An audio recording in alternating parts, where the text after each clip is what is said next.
Assalamualaikum warahmatullahi wabarakatuh. Bismillahirrahmanirrahim. Tabarakalladzi nazzala al-furqana ala 'abdihi liyakuna lil 'alamin nadhir. Allahumma shalli wa sallim ala sayyidina Muhammad wa ala alihi wa sahbihi wa barik wa sallim asma'in. Amma ba'du. Ingkang kula hormati Kiai Haji Abdul Hanan wa ahli baiti, sedanten kanca-kanca santri peminat ilmu tafsir dan ilmu hadis ingkang kula hormati. Berbicara tentang ilmu tafsir, ada beberapa ulama yang menghindari kata tafsir karena makna tafsir itu memaknai atau menduga apa yang dikehendaki Allah. Tentu itu sulit. Satu, bahwa faktanya kita sudah tidak bisa komunikasi dengan Allah karena tidak ada wahyu lagi. Sehingga dari kehati-hatian ini pernah suatu saat Abu Bakar ditanya, ma makna abban fi qaulihi ta'ala wa faqihatan wa abba. Beliau menjawab, saya tidak lagi pantas hidup di atas bumi, di bawah naungan langit, jika saya mengatakan naqulu fil Quran, jika saya harus berpendapat tentang Quran apa yang tidak saya ketahui. Itu kehati-hatian yang dilakukan Sayyidina Abi Bakrin As-Siddiq. Tapi teori ini berbanding paradok, berbanding ekstrim, ketika bahwa Quran itu diturunkan itu sebagai hudan, sebagai petunjuk. Kedua, sebagai bayanan, sebagai penjelas. Dan ini yang saya yakini. Kalau sebagai penjelas, Quran itu harus jelas sekali dan bisa menjelaskan. Dan Quran mensifati dirinya wal kitabil mubin, demi kitab yang memberi penjelasan. Sehingga dari sudut ini orang kafir pun mungkin memahami Quran. Dan menurut saya orang kafir pun bisa paham Quran. Kalau Ahok itu melintir Quran, tidak memahami Quran, paham? Senok harganya itu melintir Quran tapi tidak memahami Quran. Tapi bahwa Quran itu bisa difahami orang kafir itu ya. Logikanya gampang begini, kata Imam Syafi'i dalam kitab Ar-Risalah. Ketika Quran turun, itu pendengarnya itu tidak ada yang muslim, belum ada santri Kewagian, nggak ada santri Lirboyo, nggak ada santri Sarang. Pendengarnya itu non muslim. Nah ini sampai angen-angen. Ketika Quran turun itu pendengarnya muslim atau non muslim? Non muslim. Andai kan Quran itu turun tidak difahami orang kafir, maka lalu objeknya siapa, sasarannya siapa? Nah sebab itu akan aneh kalau kita yang mondok, misalnya ngaji Idqon, ngaji Alfiyah, ngaji Ulumul Quran, apa saja. Kemudian Anda tidak paham Quran, padahal orang kafir saja bisa paham. Nah ini tantangan bagi kita. Sing kafir wis paham Quran, masa kita santri tidak paham Quran. Makanya begini, di antara awal-awal periode Makkiyah ada surat disebut Qul ya ayyuhal kafirun. Katakan Muhammad ya ayyuhal kafirun. Karena mukhatabnya atau lawan dialeknya Nabi adalah orang-orang apa? Kafir. Mereka paham ketika dijelaskan Quran, paham. Dan sebagian mereka menjadi mukmin karena paham. Itu termasuk isi makalah yang saya utarakan di sini. Mereka tanya, ya Muhammad, siflana rabbak, amin dahabin, amin nuhasin, amin hajarin. Karena orang kafir jahiliyah itu punya tren, yang namanya Tuhan itu fisik. Mereka punya Lata, punya Uzza, punya Hubal. Sehingga kalau Tuhan-Tuhan kita ini dari batu Muhammad, katanya Anda punya Tuhan yang berbeda. Lalu Tuhan Anda ini dari emas atau dari perak. Turunlah ayat Qul huwallahu ahad Allahus somad. Lagi-lagi mukhatabnya adalah orang kafir. Makanya ini juga akhirnya jadi ilmu madhab, ilmu tentang firqah-firqah dalam Islam. Bahwa kesalahan terbesar orang Khawarij sebagaimana yang dikutip Imam Bukhari. Nanti sampean cari di juz 4 atau di juz 3, pokoknya di bab Babu Qitalil Khawarij, karena Imam Bukhari punya adat diulang-ulang. Kata Ibnu Umar yang dikutip Imam Bukhari, innahum intolaku ila ayatin nazalat fil kufar faja'aluha alal mu'minin. Orang-orang Khawarij atau kalau sekarang orang-orang radikalisme itu meneliti Quran, kemudian ketika ada kriteria manusia-manusia tertentu itu dianggap itu kenanya orang Islam, korbannya orang Islam. Padahal awal mula ayat ini turun untuk orang kafir atau kritikan pada orang kafir. Ini cilaka betul. Karena logikanya seperti yang dikatakan Imam Syafi'i, ketika Quran turun ini nggak ada orang Islam, yang ada orang kafir. Sehingga mukhatabnya adalah orang kafir. Tapi ayat-ayat ini nanti dipakai Khawarij untuk mengcounter orang Islam, sehingga mereka mudah mengkafirkan kita karena pakai ayat yang dari awal Allah mengkafirkan orang kafir, sekarang ayat itu dipakai mengkafirkan orang Islam. Ini saking gebleknya orang apa? Khawarij.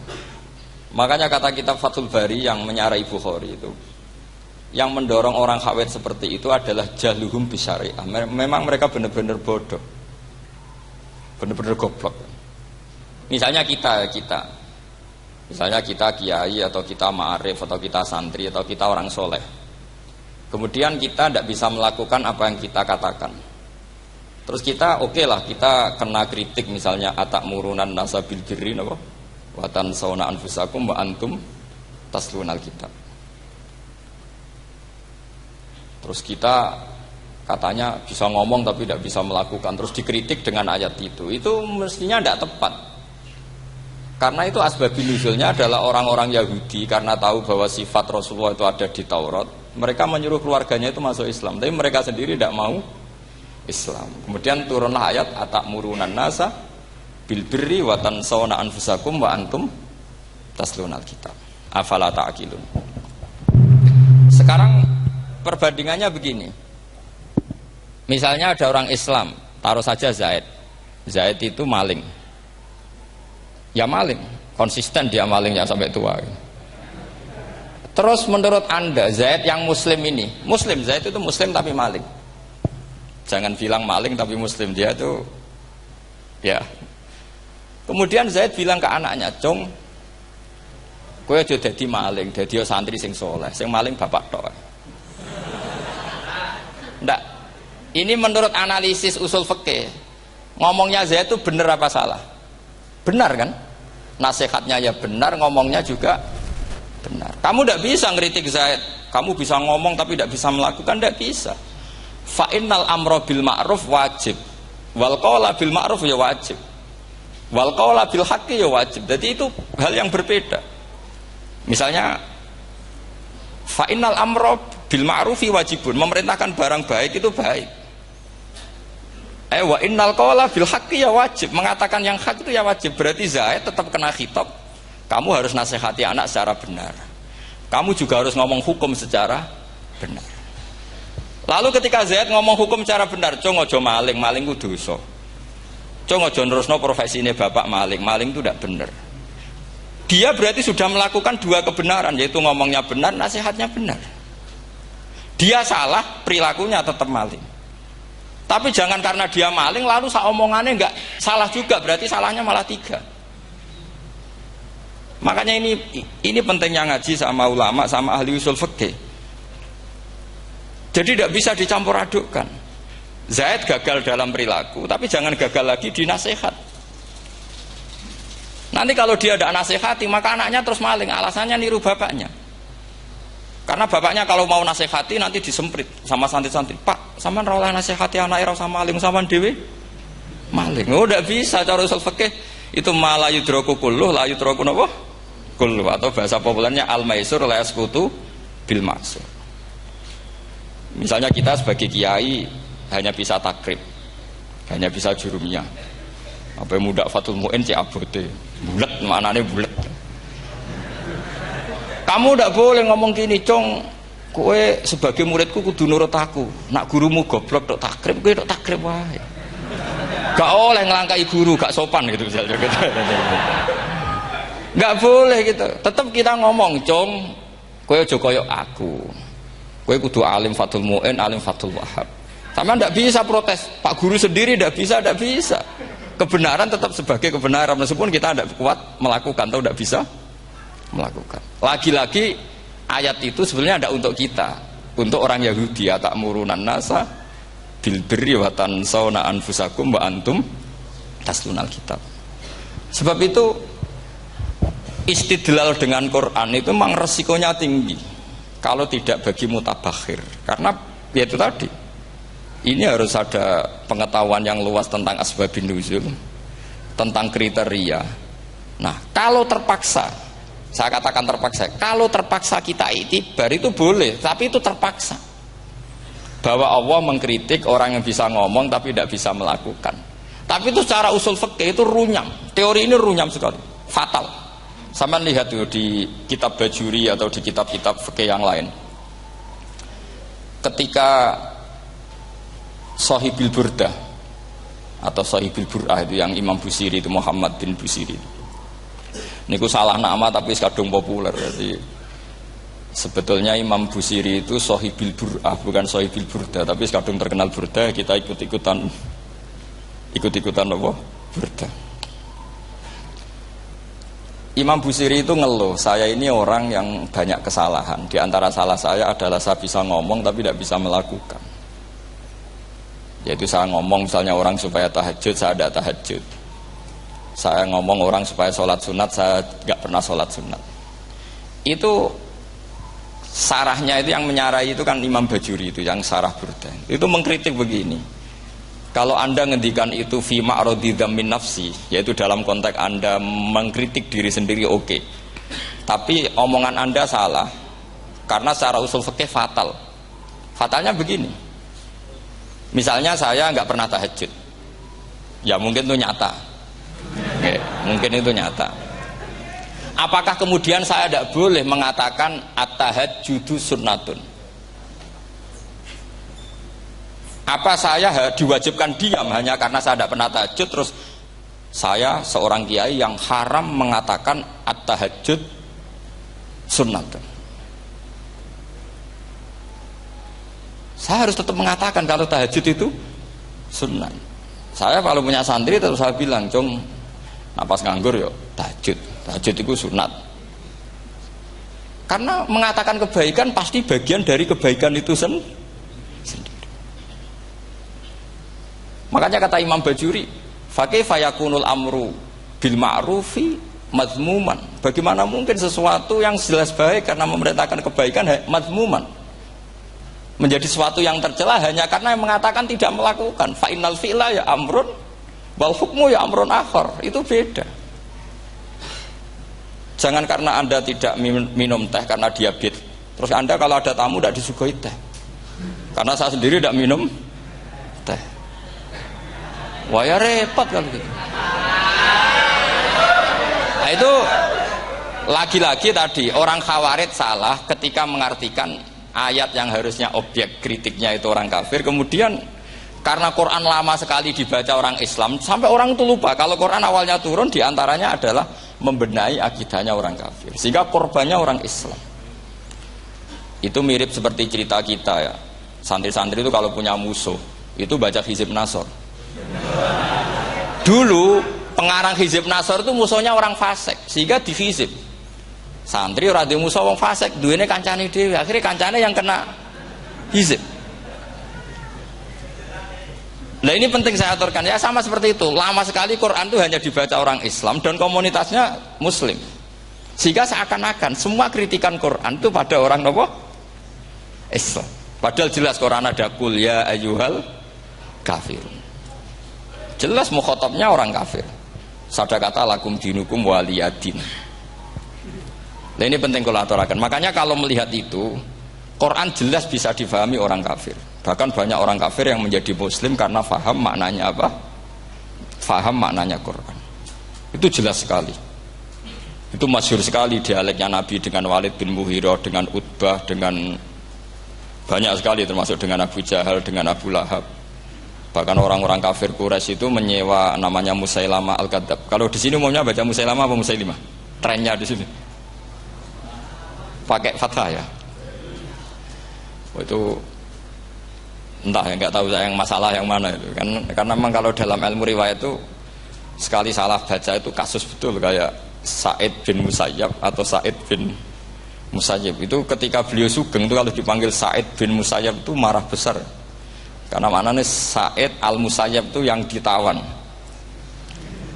Makanya beliau bilang sayyabatni Irak wa anal Musayyib. Orang Irak mengatakan saya ini ditawan, sebenarnya saya yang menawan mereka. Tapi al-masyhur itu dibaca Sa'id bin Musayyab, padahal dia tidak mau dipanggil Sa'id bin Musayyab, Sa'id bin Musayyab.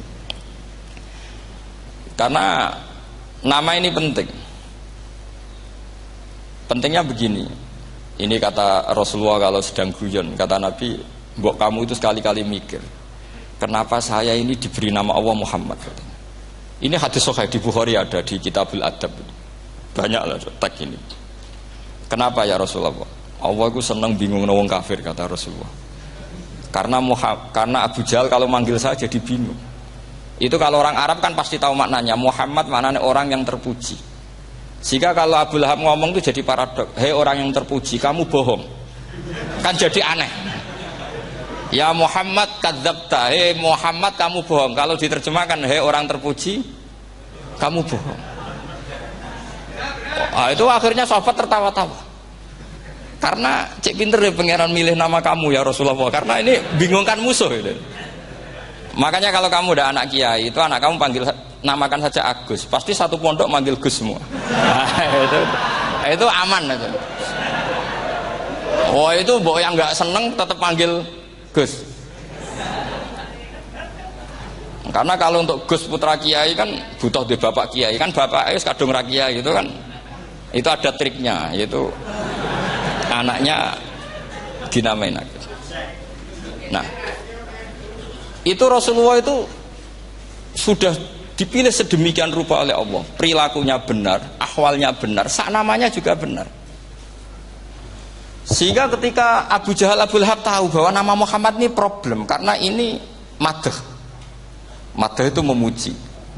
Sehingga mereka kalau mencari Muhammad itu bilang ainal madmum, mana orang yang tercela. Terus orang-orang Quraisy tidak paham, kamu nyari siapa? Akhirnya mereka bilang, ana atlubu Muhammad, dan saya cari Muhammad. Akhirnya bilang Muhammad lagi. Nah, itu. Nah, Quran juga main di ranah nama. Sehingga Abu Jahal itu namanya kan Abul Hakam. Orang Islam dari awal memanggil Abu Jahal. Karena kalau sampai kita manggil Abul Hakam, kita akan mengalami paradok. Ya Abul Hakam, hei bapak dari semua kebijakan, kamu begini kan kacau. Makanya itu dari sini orang nggak boleh salah apa? Salah nama. Ini penting kalau aturakan, karena kadang menganalisis Quran itu satu bilisanin Arabi mubin. Kata Imam Syafi'i, wa innahu latanzilu rabbil alamin nazala bihir rohul amin ala qalbika litakuna minal mundzirin bilisanin Arabi mubin. Di antara, kata Imam Syafi'i ini, di antara aturan pokok memahami Quran adalah dia malian bil Arabiyah. Dia sangat-sangat menguasai bahasa Arab. Itu masyhur dalam dialek Imam Syafi'i ini. Saman kalau ngaji takrib atau Fathul Mu'in, syarat sahnya tayamum lil musafir itu apa? Tolabul ma'. Mencari apa? Air. Sampai kalau di takrib dicontohkan, kalau di tempat atas nyari ke bawah, kalau ke bawah nyari ke atas. Imam Syafi'i ditanya, kaifa taqulu bi syartit tolab? Bagaimana Anda berpendapat bahwa tolabul ma' itu wajib untuk menjadi sahnya tayamum? Terus Imam Syafi'i faqara'a falam tajidu ma'an. Kamu pergi, kemudian falam tajidu ma'an, kamu tidak menemukan air. Terus Imam Syafi'i mengatakan la yuqalu liman lam yatlub lam yajid wa innama yuqalu lam ya'rif, katanya. Orang yang nggak pernah mencari itu tidak bisa dikatakan lam yajid, tidak menemukan. Kalau belum mencari namanya tidak tahu. Padahal Quran bilang kamu pergi kemudian kamu tidak menemukan air. Tidak menemukan itu berarti harus mencari dulu, baru dikatakan lam yajid, tidak menemukan. Kalau tidak pernah mencari namanya tidak tahu. Hanya gitu tok itu jadi ilmu bahwa tolabul ma' itu wajib, karena Allah mengatakan falam tajidu ma la yuqalu liman lam yatlub lam yajid wa innama yuqalu lam ya'rif. Orang dikatakan tidak menemukan berarti setelah mencari kemudian kesimpulannya tidak menemukan. Kalau belum mencari namanya apa? Tidak tahu. Nah, dari sini Imam Syafi'i istidlal wajib tolabul. Ini namanya malian bil arabiyah. Dia menguasai bahasa Arab. Begitu juga ulama-ulama sufi. Itu ada cerita Bayazid Al-Bustami itu ada muridnya baca ayat wasiqal ladzina taqaw rabbahum ilal jannati zumara. Orang-orang takwa itu digiring menuju surga. Itu dia nangis. Muridnya kaget. Ini guru saya tidak benar, ini ada cerita surga, tapi dia malah nangis karena ayatnya itu digiring. Terus kata Abu Yazid, mereka itu di mana saja? Masa ke surga aja butuh digiring? Ke surga itu kan nikmat, ngapain butuh digiring? Saya tidak mau, kata dia. Abu Yazid itu nggak mau digiring ke surga juga. Muridnya kan tambah kaget. Memangnya mau neraka kan gitu pikirannya itu. Ternyata beliau jawabnya sederhana. Saya pas itu sudah dekat sama Allah sehingga tidak perlu digiring. Kemudian saya sudah panitia kiamat pas itu, jadi nggak perlu digiring. Nah ini nanti penting jadi satu aturan ilmu ulumul Quran. Saya di rumah itu istiqomah ngajar Qawaidul Asasiyahnya Said Muhammad yang dulu ditulis abahnya Zubdatul Itqan oleh Said Alawi. Kemudian Zubdatul Itqan itu tentu dari kitab Itqan. Terus Said Alawi dulu ngarang kitab Faidul Khobir, sarannya Faidul Khobir sama Sayyid Muhsin Al-Musawab. Dulu dari Padang, tapi hidupnya di Mekah. Saya dulu talaki sama Mbah Mun. Itu ternyata ada ayatnya, innal muttaqina fi jannati wa nahar fi maq'adi sidqin 'inda malikim muqtadir. Sekarang sampean saya tanya, menurut Anda semua orang kena hisab enggak? Enggak, sampean jawab saja. Menurut Anda ketika di mahsyar semua orang kena hisab apa enggak? Pasti kita menjawab iya. Tapi kata Said Muhammad, itu keliru. Enggak kebayang orang seperti Nabi kena hisab. Pasti yang kena hisab itu orang-orang yang enggak jelas. Nah, misalnya Nabi jelas baiknya, harusnya ya langsung nggak kena hisab. Karena tidak mungkin seorang saksi kok diaudit, tidak mungkin. Lo saksi itu di pengadilan kan nggak tersangka, nggak terdakwa, dia tidak boleh diintervensi oleh hakim. Nah, Rasulullah ketika kiamat, ketika fil mahsyar, fi faslil qada itu jelas, fa kaifa idza ji'na min kulli ummatin bisyahidi wa ji'na bika ala haula'i syahida. Rasulullah sudah dekat Allah, pas mahsyar itu ada Allah, ada Rasulullah, ada Jibril. Kemudian Nabi itu mengidentifikasi. Ditanya sama Allah, bener mat ini umatmu? Ya, niki umatmu ya. Kalau yang enggak jelas ya Nabi lama jawabnya. Makanya kamu jangan jadi orang enggak jelas. Nah, itu kalau sekali enggak jelas itu Nabi lama sekali jawab. Nah, artinya begini, yang kena hisab itu meskipun kata Said Muhammad, meskipun Dhahirul Quran itu menetapkan asbata umumal hisab, tapi zahirnya Quran yang sama juga menafikan hisab. Itu karena nggak mungkin, nggak kebayang kita malaikat berani menghisab afdalul khalqi. Sama bisa bayangkan malaikat mengaudit Rasulullah SAW. Ahabbal khalqi ilallah. Kepen cilaka mencet ya. Wong jajar Allah kabeh dinten audit sudah indah. Fa kaifa idza ji'na min kulli ummatin bisyahidi wa ji'na bika ala haula'i syahida. Lalu mungkar nakir juga sama. Sampean bisa bayangkan mungkar nakir tanya Nabi Muhammad. Tesnya susah. Karena kalau Rasulullah terus ditanya, "Waman nabiyuka?" Wah, itu kan bisa kiamat itu.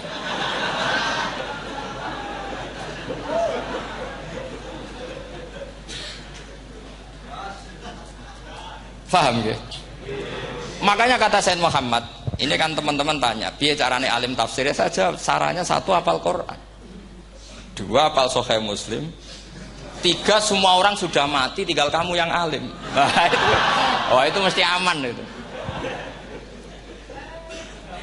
Nah kalau sampean tanya saya, apa buktinya Gus kalau orang tertentu tidak kena hisab? Ya buktinya tadi misalnya innal ladzina qalu rabbuna Allahu tsummas taqamu tatanazzalu alaihimul malaikatu alla takhafu wala tahzanu wa absyiru Mungkar nakir adalah malaikat penakut, membawa ketakutan.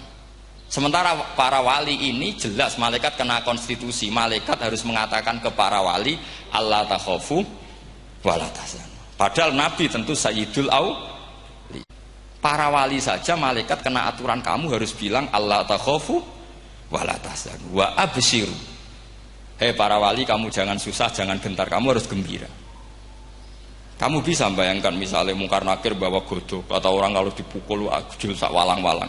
Kemudian kamu bayangkan si Abdul Qadir ngalami itu, Abdul Hasan Asadali ngalami itu, Abu Yazid Al-Bustami. Kalau itu ngalami gitu semua, ngapain kita jadikan mursyid? Kan sama nasibnya dengan kita. Nah, Zahirul Quran mengatakan asbatal hisabah. Tapi Zahirul Quran di ayat yang lain lam yusbit al hisabah. Makanya tadi umumul Quran juga ditaksis dengan muqayyid. Yang mutlak ditaksis dengan yang muqayyad. Yang mujmal ya sama seperti itu, aturannya seperti itu, ditafsir sama yang mufassal. Sama orang kafir yang jelas, sampean bisa bayangkan malaikat ngaudit Fir'aun. Cek kurang penggaweane. Jelas eleke kok di audit. Misalnya Abu Lahab di audit, oh malaikatnya celaka mencet. Berarti dia agak percaya sama pernyataan Tuhan, tabat yada abi lahabiu. Malaikat kok ngaudit Abu Lahab. Mungkin Gusti kula ceke. Nak menawi wonten api. Lho ki ora tau ngaji Quran tapi wong ayate tabat yada kok cek di cek. Nah, yang seperti ini masuknya kategori ulaikal ladzina, sateruse mereka yang kafir bi ayati rabbihim wa liqaihi fahabitos a'maluhum fala nuqimu lahum yaumal qiyamati wasna. Jadi ada orang-orang kafir yang jelas kena aturan fala nuqimu lahum yaumal qiyamati wasna. Jelas kafirnya ya gak kena hisab, yang jelas nabinya, jelas wasinya juga gak kena hisab. Yang kena kita di tengah-tengah. Tapi ilmu itu ikut mainstream karena semua orang bilang ada hisab, ya kita ikut-ikutan bilang, ya sudah gitu saja. Tapi kalau aslinya rapati percaya. Umumnya uang gerono mati ditalkin, ya kita melok-melokan nalkin. Tapi kalau kadang ya gak kebayang. Piye nak wali-wali ditalkin. Makanya ada di dunia wali itu ada cerita Rabi'ah Adawiyah, itu termasuk keramat beliau itu. Kalau Imam Sibawi kan dalam cerita wali kan ditanya Marabbuka, ngapunten niku man mausul napa istifham. Wah itu malaikatnya tidak pernah khataman alfiyah kan, repot. Kalau Rabi'ah Adawiyah lebih parah lagi, itu beliau itu nangis sekeras-kerasnya, nangis terisak-isak, dia tersiksa. Ya Allah, engkau itu zat yang paling saya kenali, dan harusnya semua makhluk itu kenal engkau. Tapi ini hamba engkau tanya, engkau itu siapa? Itu kan ini orang aneh kata gitu. Karena Allah itu adharud dzahir, kata sampai Imam Sibawi silakan a'raful ma'arif. Jadi wong ora ora wis geblek tenan jadi Imam Sibawi.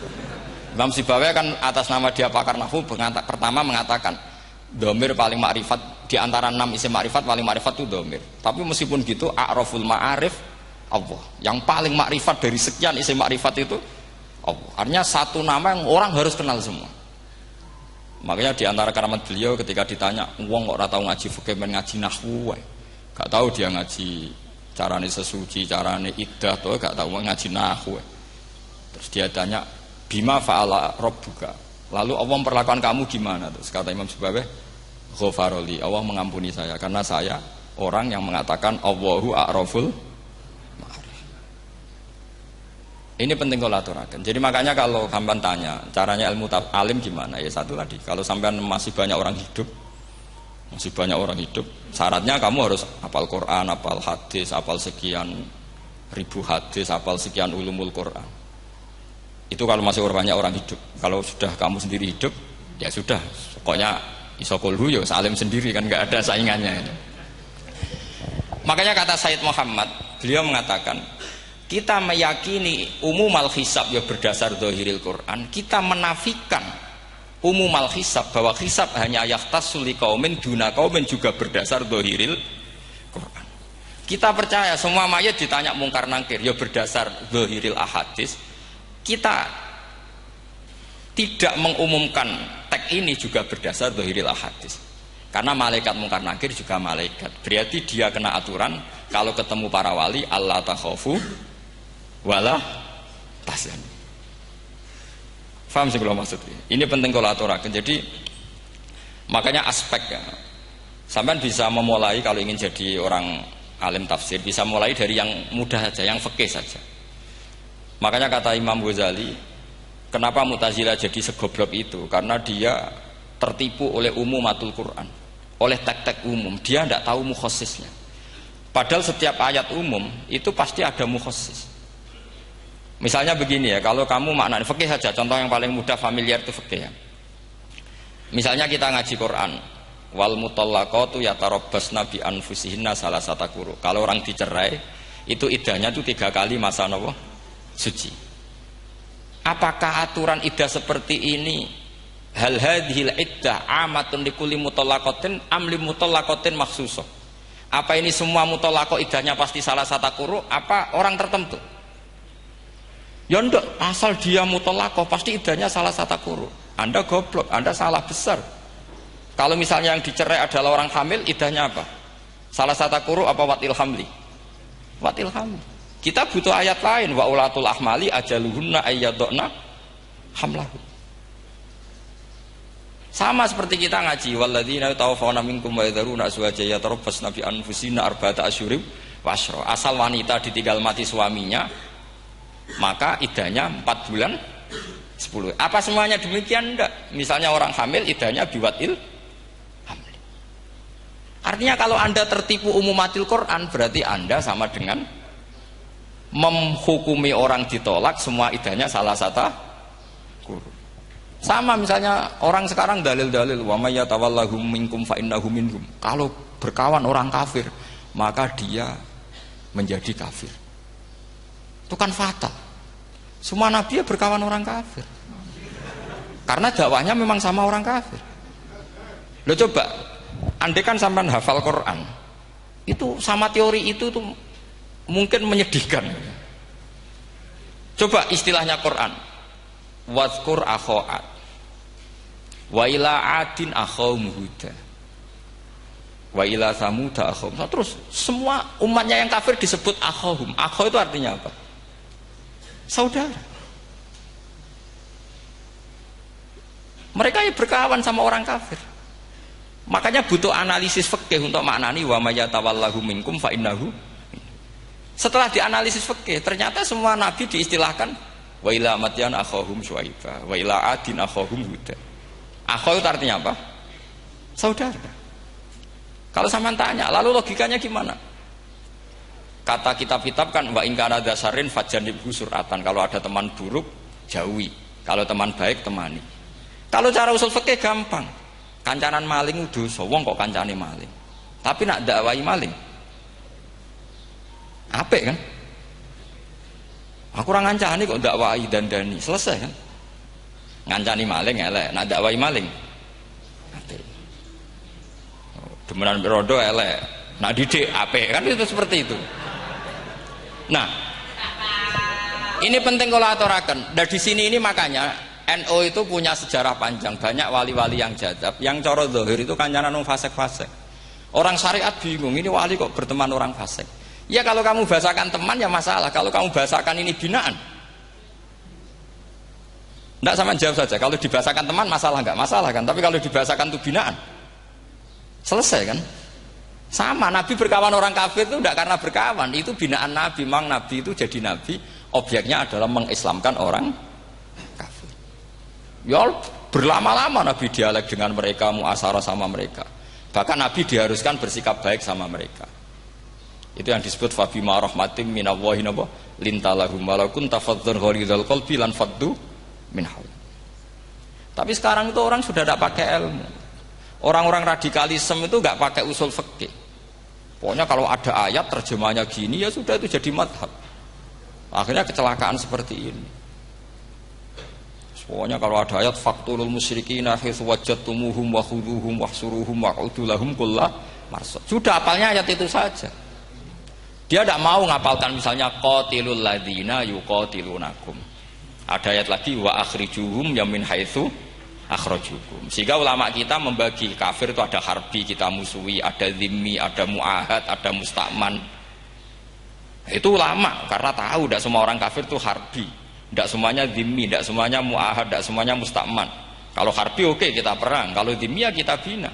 Kalau muahad ya sesuai perjanjian kita, kompensasinya apa, MOU-nya kayak apa. Tapi apalnya mereka ayat satu tema. Nah celakanya kita yang ngaji di pondok-pondok yang katanya spesialis ingin alim tafsir, apalnya ya satu ayat juga. Wah itu kan satu ayat versus satu ayat. Itu ngeri. Makanya kalau sama tanya saya, ini katanya di acara ini sama tanya, gimana caranya jadi ahli tafsir? Saya jawab gampang. Caranya itu hafal Quran, hafal hadis, terus hafal ulumul Quran. Ya misalnya Nadoman ya Faidul Khobir lah. Kalau kitab Nasar ya minimal itu setengah lanya itkon. Kalau nggak lanya-lanya amat ya agak lanya. Karena kitab tafsir itu gampang, teorinya itu mudah sekali. Misalnya al-ibratu bi umumil lafzi la bi khususis sabab. Itu sama dengan kayak kaidah fikih. Karena kalau kaidah fikih itu saya itu pernah dibisui kiai itu. Ini kisah nyata itu. Dibisui kiai itu pas basul masail dulu saya itu masih sering mau basul masail. Ini mun pensiun mun mboten niku. Dulu saya dengan Gus Zofur putrane Mbah Mun itu sering makili Pondok Anwar basul masail fikih. Tapi tidak tahu ceritanya Gus Zofur jadi dokter tafsir, saya juga kok ya tahu-tahu menekuni tafsir. Lama-lama orang itu lupa status saya yang fakih ya. Makanya saya itu ya kadang eman gitu karena ini status penting juga. Tapi status fikih itu kadang memang menyesatkan. Karena begini, itu dulu pernah ada basul masail itu begini. Ini kisah nyata ini. Ada desainer baju putri untuk putri, anak putri. Kemudian desainer itu menciptakan satu celana pendek atau celana seperempat. Dengan desain ini pasti kalau dipakai itu auratnya itu kelihatan. Bagaimana hukumnya desainer ini? Apa termasuk mimman sarro'a as-sayyi'ata? Karena terjadi kasfil aurat. Apa enggak? Rata-rata kalau dia yang khusus-khusus yang sepuh-sepuh desainer itu dosa. Gara-gara tren pakaian ini wong itu buka aurat. Tapi saat kiai-kiai alim yang muda-muda entah saking belingnya, entah saking pinternya tidak tahu. Bilang begini, Pak Yai, yang didesain apa? Ya celana itu. Lalu celana itu fungsinya nutupi apa buka aurat? Ya nutupi. Lu kan lumayan urun nutupi. Kalau haram ya dicopot. Lu kan malah parah itu. Bingung kayaknya. Sampai bilang gini kan. Wah semanis. Itu kan makanya ini guyon ilmiah. Repotnya ngadepi orang alim muda itu kan mbok gedhingi ku ilmiah, mbok senengi fasik.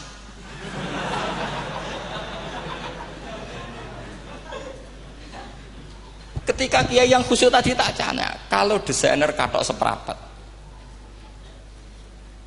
paham gitu? Kita coba yang celana dalam terlalu vulgar itu, paham gitu? Nggak rok sajalah, rok mini misalnya, rok selutut. Sampean jangan ngeres ya, yang rok selutut misalnya. Rok selutut itu desainernya kena hukum haram enggak? Sampean jawab saja. Oh haram dari kiai sepuh karena dengan desain itu misalnya lututnya kelihatan. Tapi pertanyaannya kiai muda saya masih ingat betul, saya tanya.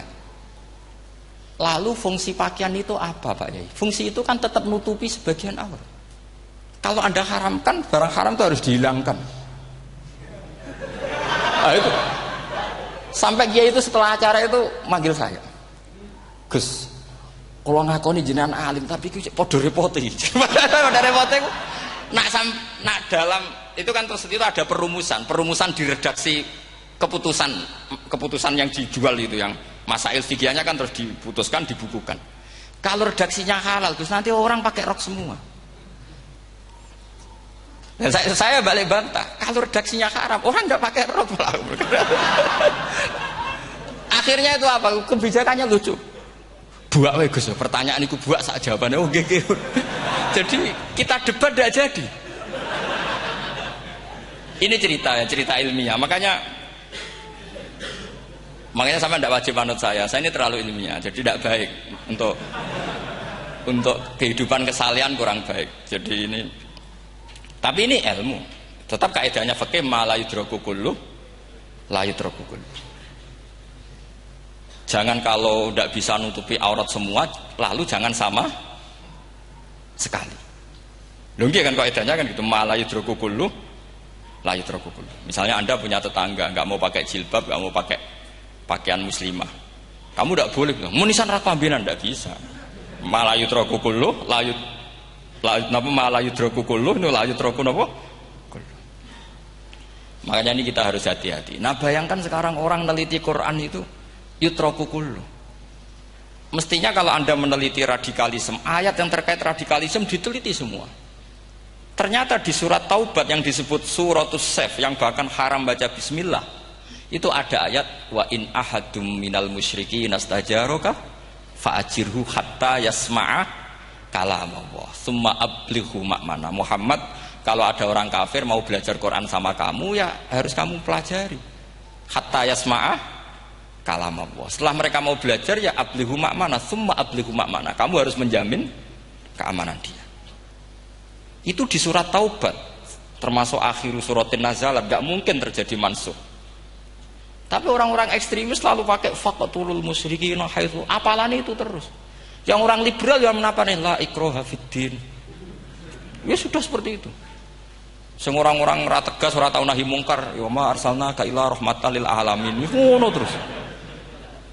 Yang kelompok tukang nahi mungkar ya ayatnya amen nahi. Saya tuh heran, kenapa mereka punya masalah dengan hafalan kayaknya. Kenapa sih hafalannya kok pedot itu? Kita yang hafal semua bingung jadi. Jadi akhirnya kita yang pinter anut sing goblok, karena saya tuh pernah debat sama orang salaf, debat gitu. Setelah saya mengutarakan sekian hadis, ada tuh Pak hadis itu, waduh, harusnya kamu ngaji saya, ada debat-debat tuh yang level, kalau nggak level tuh nggak boleh katanya. Oh, itu kan ngeri. Makanya ini penting ya, kalau sampean tanya ingin jadi alim tafsir, ya harus hafal Quran semua. Nah, kalau tidak mungkin yang nunggu orang semua mati baru Anda jadi ahli tafsir, karena tidak ada musuhnya. Tapi saya pastikan orang kafir pun bisa memahami Quran, yaitu tadi hatta yasma'a kalam Allah. Sayyidina Umar itu masuk Islam itu gara-gara dengar adiknya baca Toha, ma anzalna alikal qur'ana litashqa illa tadhkiratal liman yakhsha tanzilam mimman khalaqal arda was samawati ula ar-rahmanu alal arsis tawa. Itu dia ma huwa bikalamil basar, tidak mungkin seperti ini karangan manusia, itu tidak mungkin. Akhirnya dia Islam. Banyak orang Islam karena diperdengarkan Quran, karena memang notnya sudah unik, makna kualitasnya juga sudah unik, semuanya itu unik, indah. Sampai sekarang pun orang kafir itu orang paling tahu Quran. Makanya Allah mensifati orang kafir itu hasadam min indi anfusihim min ba'di ma tabayyana lahumul haq. Sekarang sama saya tanya, orang sing tabayyana lahumul haq itu orang paham apa orang tidak paham? Mereka orang kafir itu mengingkari Quran, padahal min ba'di ma tabayyana lahumul haq, setelah kebenaran nyata bagi mereka. Nyata bagi mereka artinya orang kafir paham apa tidak paham? Paham. Cuma mereka punya penyakit hasadam min indian. Mereka juga kalau ada ayat tentang ahkam yang memberatkan, mereka bilang i'ti bi Qur'anin ghairi hada au badil. Muhammad harusnya jangan tema itu yang diangkat, bu, cari Quran yang lain yang enggak tema itu. Mereka sampai memilih tema itu karena paham apa karena tidak paham? Karena paham. Makanya di makalah saya pastikan ngaji tafsir itu gampang, karena orang kafir pun bisa. Kalau kasus Ahok itu bukan paham itu melintir, beda. Paham sama melintir itu beda. Itu diterjemah kemenang itu jangan mengangkat kawan orang Islam, bukan mengangkat pemimpin. Ya kayaknya kalau ngangkat teman saja tidak boleh, apalagi ngangkat pemimpin. Fatal mana berteman sama orang salah sama ngangkat.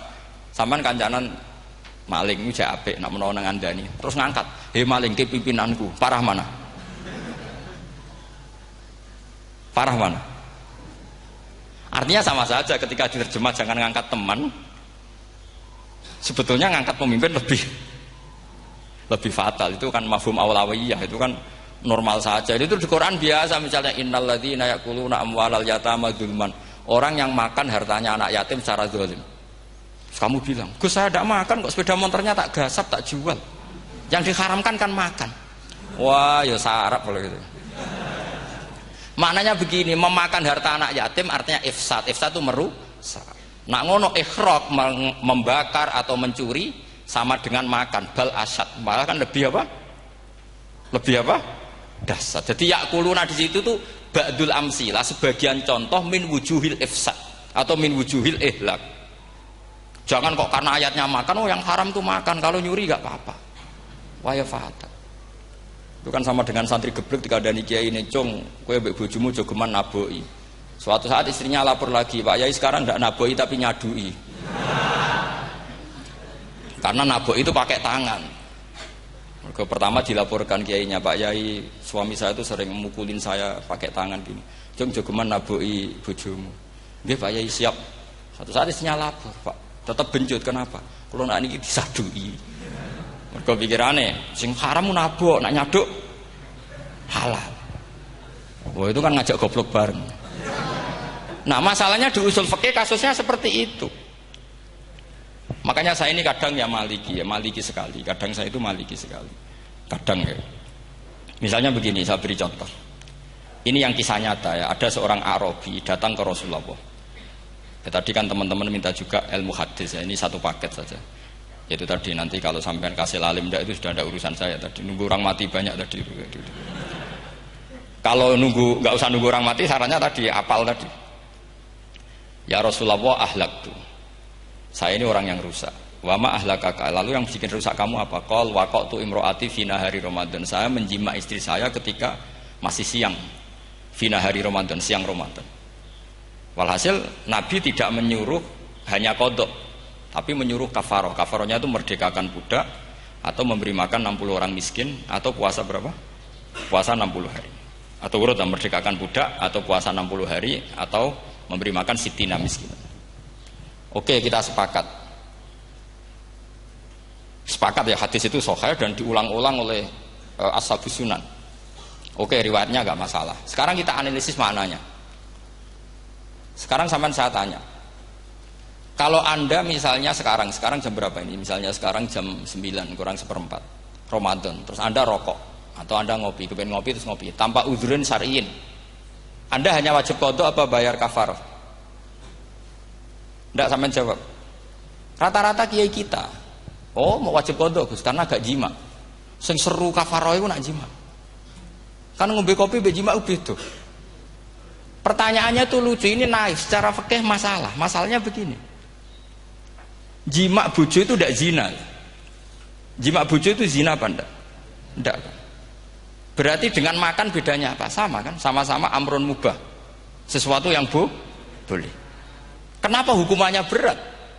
Makanya kata Imam Malik, enggak itu nilainya. Nilainya adalah hadku hurmati Ramadan bi ghairi udhrin syar'iyyin. Makanya kata Imam Malik, siapapun yang makan fina hari Ramadan, iftar apapun fina hari Ramadan bi ghairi udhrin syar'iyyin, maka hukumnya sama dengan jima fina hari Ramadan. Karena sama-sama ihlak ifsad hurmata Ramadan bi ghairi udhrin syar'iyyin.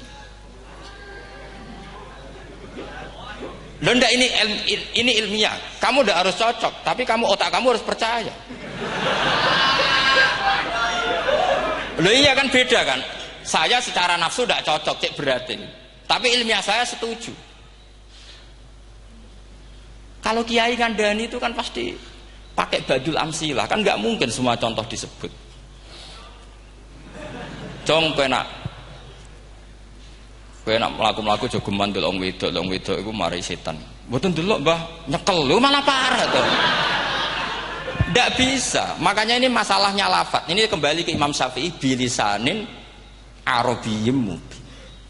Ketika seorang kiai bilang cung jogeman delok cawe itu adalah mengungkapkan al-muharramat, bukan mentaksis yang haram itu hanya melihat. Saya ulang lagi ya, ketika seorang kiai bilang cung jogeman delok wedok sing haram, itu semangatnya adalah melawan keharaman, bukan mentaksis yang haram hanya delok. Itu di Quran normal semua, di semua lugat ya biasa. Itu kan sama seperti misalnya seorang bang ngasih uang cucunya, cung tak kayak duit 100.000, cung gue tuku es, terus gue mendingan Nak ragu tuku es haram iki kan ngongkone tuku es. Lah kepen putumu mati kan nyeben 1.000 gue tuku es.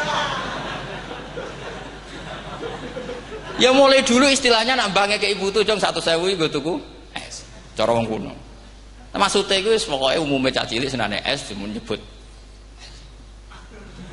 Ya sudah seperti itu. Sama seperti Quran menghentikan begini. Ini memang salate yang fikih dulu, yang pokok-pokok. Di antara yang enggak boleh dikawin adalah wa antasma'u bainal ukhtaini illa ma qad salaf. Kamu enggak boleh menikahi Sri dan Zainab, kakak beradik. Sudah sepakat nggih?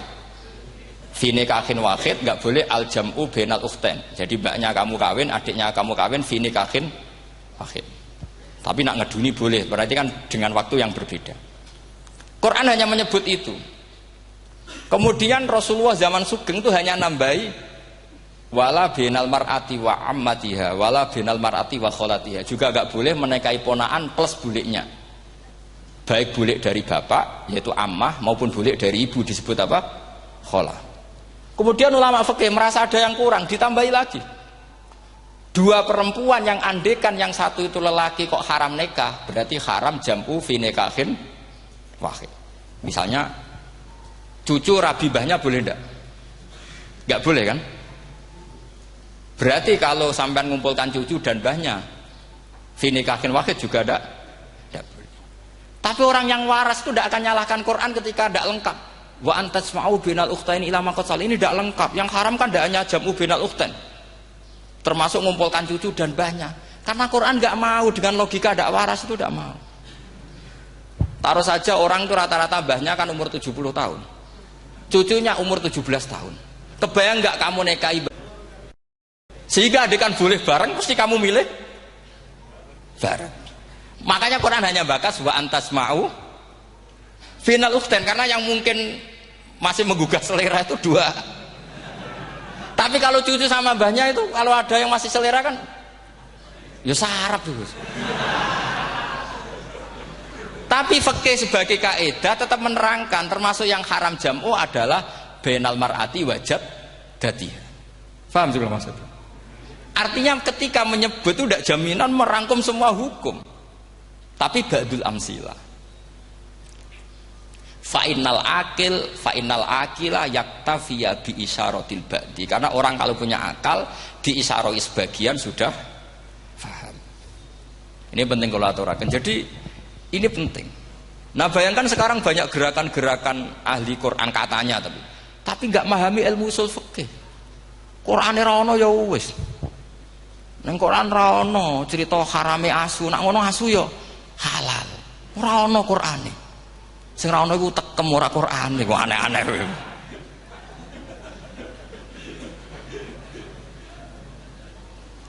Itu kan sama, terus sampean misalnya tadi jam 09.00 Ramadan tambah uzurin syariyin terus mangan mie rokokan. Itu kan melecehkan Ramadan biguri uzurin syariyin. Karena melecehkan hurmata Ramadan kena sanksi separah itu. Jangan kamu terus bilang, tapi Nabi hanya bilang masalah jima finari Ramadan. Jima istri itu hukumnya itu tidak zina, hukumnya itu mubah, sama dengan makan. Ini cara madhab Maliki, tapi kita alhamdulillah madhab Syafi'i. Ya itu masalahnya. Berhubung itu menguntungkan sami'na wa ta'na. Nah, itu. Tapi saya sendiri dalam konteks ini, saya itu ya sangat-sangat Safiyah. Dalam banyak hal sangat-sangat Safiyah. Tapi dalam banyak hal kadang-kadang saya ya Maliki. Nah, itu kan kalau sampean tanya kenapa gitu, ya hikmahnya baca banyak saja. Karena yang Syafi'i itu ya karena bacanya hanya Syafi'i. Itu bukan fanatik, itu keterbatasan. Jadi itu beda, itu namanya nggak fanatik, itu keterbatasan. Itu beda sekali. Jadi kita harus ngaji yang banyak. Saya termasuk utang ya sama Imam Syafi'i itu baca kitab Ar-Risalah. Itu kitab yang kadang satu ulama baca sampai 500 kali. Yaitu Imam Syafi'i itu dalam kitab Risalah itu begini, ini termasuk ulumul Quran yang paling penting. Muqaddimahnya begini. Wan nasu sinfani min awalil amri. Wan nasu sinfani. Ketika Rasulullah datang membawa Quran itu manusia hanya ada 2. al kuffar sing dari jenis ahli kitab dan kufar dari jenis yang tidak ahli. Bahkan tidak ada orang Islam zaman itu. Pertama Nabi jadi Nabi itu adakah pendengar yang Muslim? Kan tidak ada. Semuanya ahli kitab. Makanya susah kalau Quran kamu analisis korbannya orang Islam itu, kata Ibnu Umar itu lucu. Dulu itu mukhatabnya itu orang kafir, jelas kuliah ayuhal kafir. Ya ayuhan nasu ubudu rabbakum alladzi khalaqakum. Jelas orang kafir. Karena orang Islam nggak mungkin dikhatabi ubudu rabbakum. Makanya Imam Suyuti kalau nafsir itu ngeper ubudu rabbakum wahiduhu. Tapi kalau mukhatabnya orang Islam dawimu alal ibadah atau dawimu alat tauhid. Karena dia tahu kalau mukhatabnya orang kafir ubudu ya masih wahidu. Kalau sudah Islam kok dikhitabi ubudu mudawamah alal ibadah. Itu saking alimnya Imam Suyuti. Ini saya teruskan. Kalau mukhatabnya itu orang kafir ahli kitab, itu kemungkinannya ya dua cara mereaksi Quran, yaitu disebut lam yakunil ladzina kafaru min ahlil kitabi wal musyrikina munfakina hatta ta'tiyahumul. Jadi lam yakunil ladzina kafaru, jelas kafaru itu umum.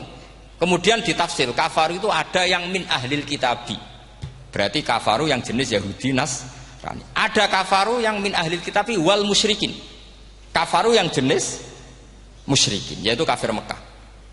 Karena cara kaidah nahwu al-atfu yaqtadi taghayyur, kalau ada ataf pasti konteksnya beda. Jaa Zaidun wa Amrun, berarti Zaid ada Amar, Amar ya tidak Bakar, karena Jaa Zaidun wa Amrun wa Bakrun. Pasti orang ini berbeda. Tidak boleh orang yang sama kamu pakai ataf. Ini sudah clear ya ini ya.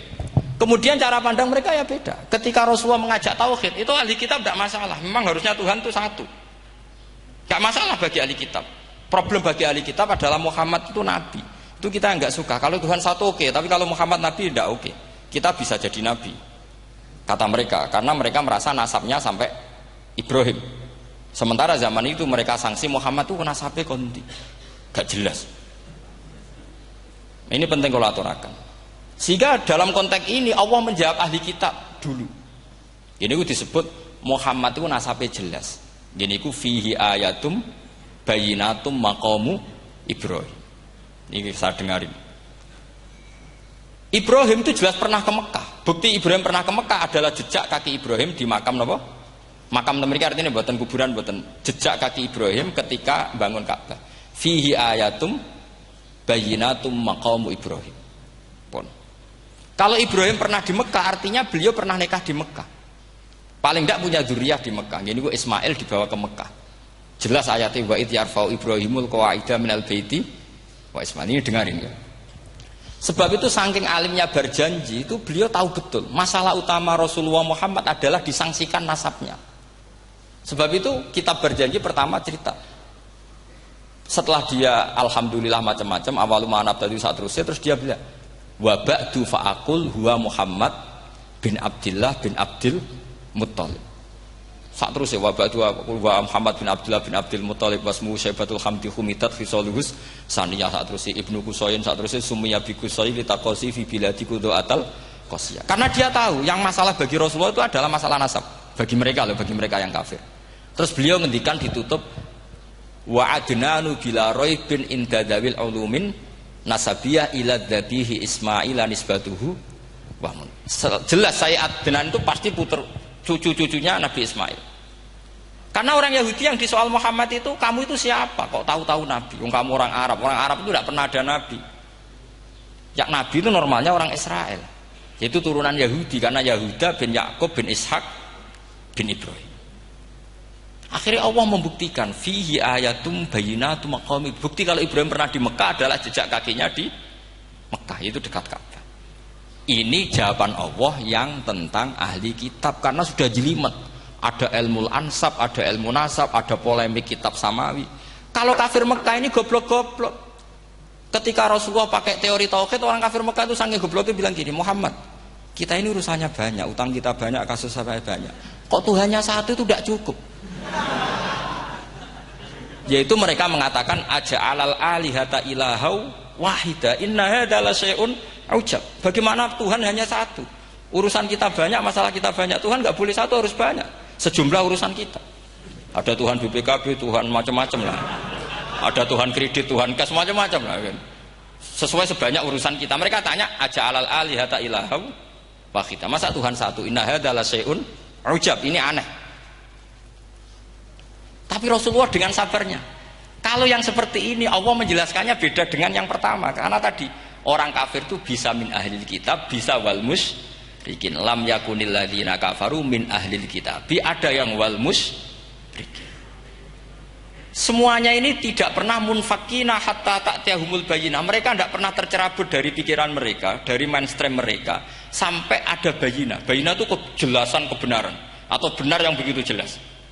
Itu siapa? Rasulun minallah yatslu suhufam mutahhar. Akhirnya Nabi sabar. Saking sabarnya Nabi itu ngomong gini, ya di khalayak umum, mukhatamnya ya kafir semua. Hei saudara-saudara kami suku Quraisy, kita ini sebangsa. Nabi tanya, Muhammad, ajaran kami itu benar karena kami itu orang yang kita percaya. Tapi kali ini Anda aneh karena ngajak satu Tuhan.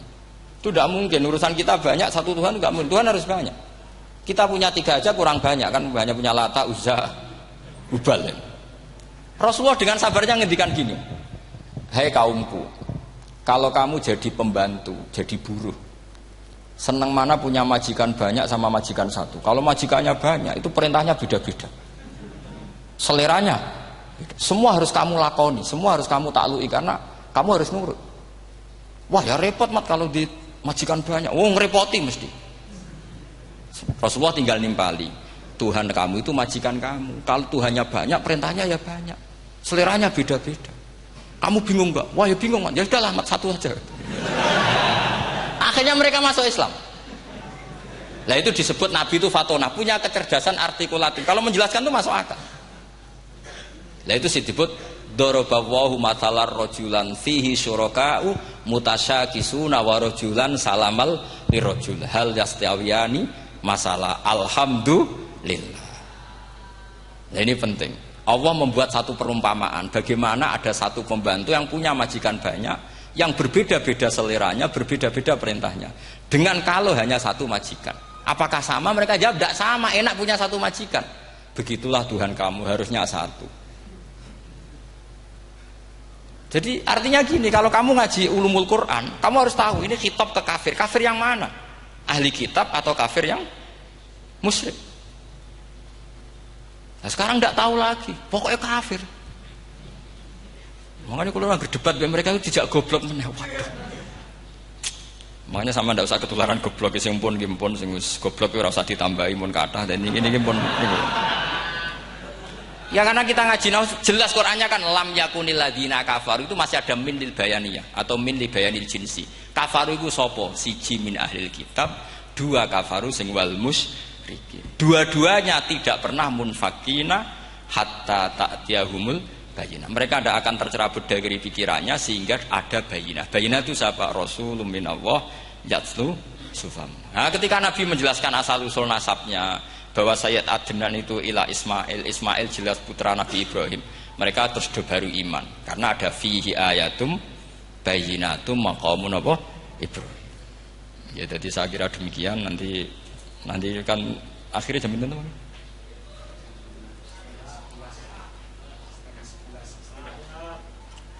Oh, ini jam pinten istiwa. Nggih terus saya pikir niku nggih. Kalau misalnya tadi ada tanya jawab itu tanya jawab carane ngalim saja kan. Itu lebih realistis. Karena kalau sampean iskal misalnya saya iskal dengan ini kan malah membingungkan. Kalau kamu terkenal pinter iskal kita gobloke. Nah wis pinter kok iskal itu jadi saya niru ilmunya Abu Nawas. Abu Nawas sudah bisa pidato. Enggak bisa pidato, suatu saat dipaksa pidato sama khalifah itu. Hei para hadirin. Kamu pinter apa goblok?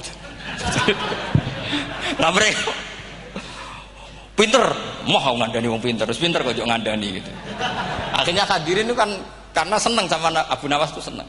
Ya sudah Abu Nawas, kalau gitu kita goblok. Aku mau mengambil wong goblok. Akhirnya terus wassalamualaikum warahmatullahi wabarakatuh. Jadi itu Abu Nawas juga bisa pidato, tapi dia tahu saja caranya menyelesaikan masalah. Jadi itu Abu Nawas. Jadi ya orangnya kacau tapi cerdas itu, makanya jadi guyonan. Sebenarnya Abu Nawas itu figur yang nyata, tapi tidak senaif yang diceritakan orang-orang di anekdot itu. Ya, beliau itu orang soleh ketika era Harun ar-Rasyid. Tapi ya tadi karena banyak cerita yang macam-macam. Ya, Abu Nawas itu, makanya ini cerita anekdot. Jadi riwayatnya agak jelas tapi lucunya jelas. Jadi itu. Dia itu mangkel punya tetangga profesor ahli astronomi. Adiknya itu mau iso omong tok. Abu Nawas mau pinter molak-malik omong kan masyhur itu dia cerita. Hari Senin tanggal sekian lihat Abu Nawas di alun-alun mau terbang. Orang lihat semua itu Abu Nawas itu ya sudah di podium ya hanya gitu-gitu. Kok nggak mau terbang-terbang? Ya mau itu ya tidak. Wassalamualaikum warahmatullahi wabarakatuh. Yang bilang Abu Nawas terbang siapa? Abu Nawas mau terbang.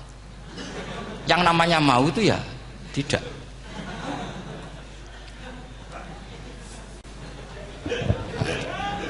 Pernah dia itu lomba sama Harun ar-Rasyid. Siapa paling banyak pengunjung rumahnya di alun-alun. Harun Rasyid bikin khemah, dia bikin khemah. Tentu cerita ini bohong, yakini ini bohong. Memangnya ini bohong tenang. Makanya ini anekdot, hanya guyonan. Harun Rasyid karena dia raja itu ada apel, ada makanan macam-macam. Ya tentu pengunjungnya banyak. Batas akhir itu penilaian jam 12 malam. Abu Nawas tenang, satu pun nggak ada pengunjung, nggak ada makanan, nggak ada apa. Pas jam 12 rumahnya dia, kemahnya dibakar. Orang ke dia semua. Tit menang dia karena jumlahnya. Bahkan Harun Rasyid itu datang ke kemahnya dia. Karena lombanya kan pengumpulan massa terbanyak tit jam 12. Harun Rasyid pikirannya santri ya sugoi jajan mesti teko, pikirannya gitu. Abu Nawas pikirannya beda, jenenge ana kebakaran pasti datang. Wis dihitung biaya khemah sama hadiahnya banyak hadiahnya. Yang ahli falak ini punya ilmu yang rasional, yang pintar sekali. Dia ilmuwan bahwa bumi itu bulat-bulat. Nah, saya lagi tren meyakini bumi flat ini, ya kacau nih. Mau gara-gara penjelasan sing sepihak. Ini gua nganggur. Lah wong ilmuwan kok sentimennya perkara wedi duit. Enggak boleh ilmuwan menyebut sentimen apa? Uang. Akhir bumi itu bulat-bulat. Jadi kalau Anda jalan ke timur terus nanti ke titik yang sama. Abu Nawas ora paham karena dia memang enggak ahli sains gitu. Suatu saat si profesor ini kemalingan, malingnya melayu ngetan. Terus minta tolong sama Abu Nawas kejarlah maling itu. Kemana? Ke timur. Dia ngejar ke barat. Ditanya sama profesor. Saya udah bilang larinya maling itu ke timur, kalau kejar ke barat nanti ketemu di titik yang sama. Akhirnya profesornya ngerti, oh ngenyek tuh, kira itu. Jadi, nah khawatir saya nanti kalau santri-santri tidak pinter ilmu, terus pilihannya ilmu kayak Abu Nawas, jalan pintas tadi. Karena belajar falak jelimet, belajar faraid apa? Jelimet ada aul, ada roh, terus semua ada masalah yang ruwet-ruwet terus. Akhirnya mau olah bicara. Ini musibah inna lillahi wa inna ilaihi raji'un. Itu tidak boleh. Quran tidak mengajarkan itu. Quran tetap mengajarkan ilmu meskipun ada nilai seninya. Ya tadi nilai seni tadi misalnya Allah mencontohkan daraba wa masalah rajulan fihi syuraka. Terus kedua uniknya Quran itu begini. Setelah dipikir itu nyata-nyata lebih detail. Misalnya begini. Ketika Allah mencontohkan ba'udah itu nyamuk. Itu orang-orang kafir itu bilang gini, "Ya Muhammad, Tuhan Anda kehilangan stok ilmiah." Sehingga contoh itu enggak yang dahsyat tapi sekedar nyamuk. Wong nyamuk kok digawe contoh.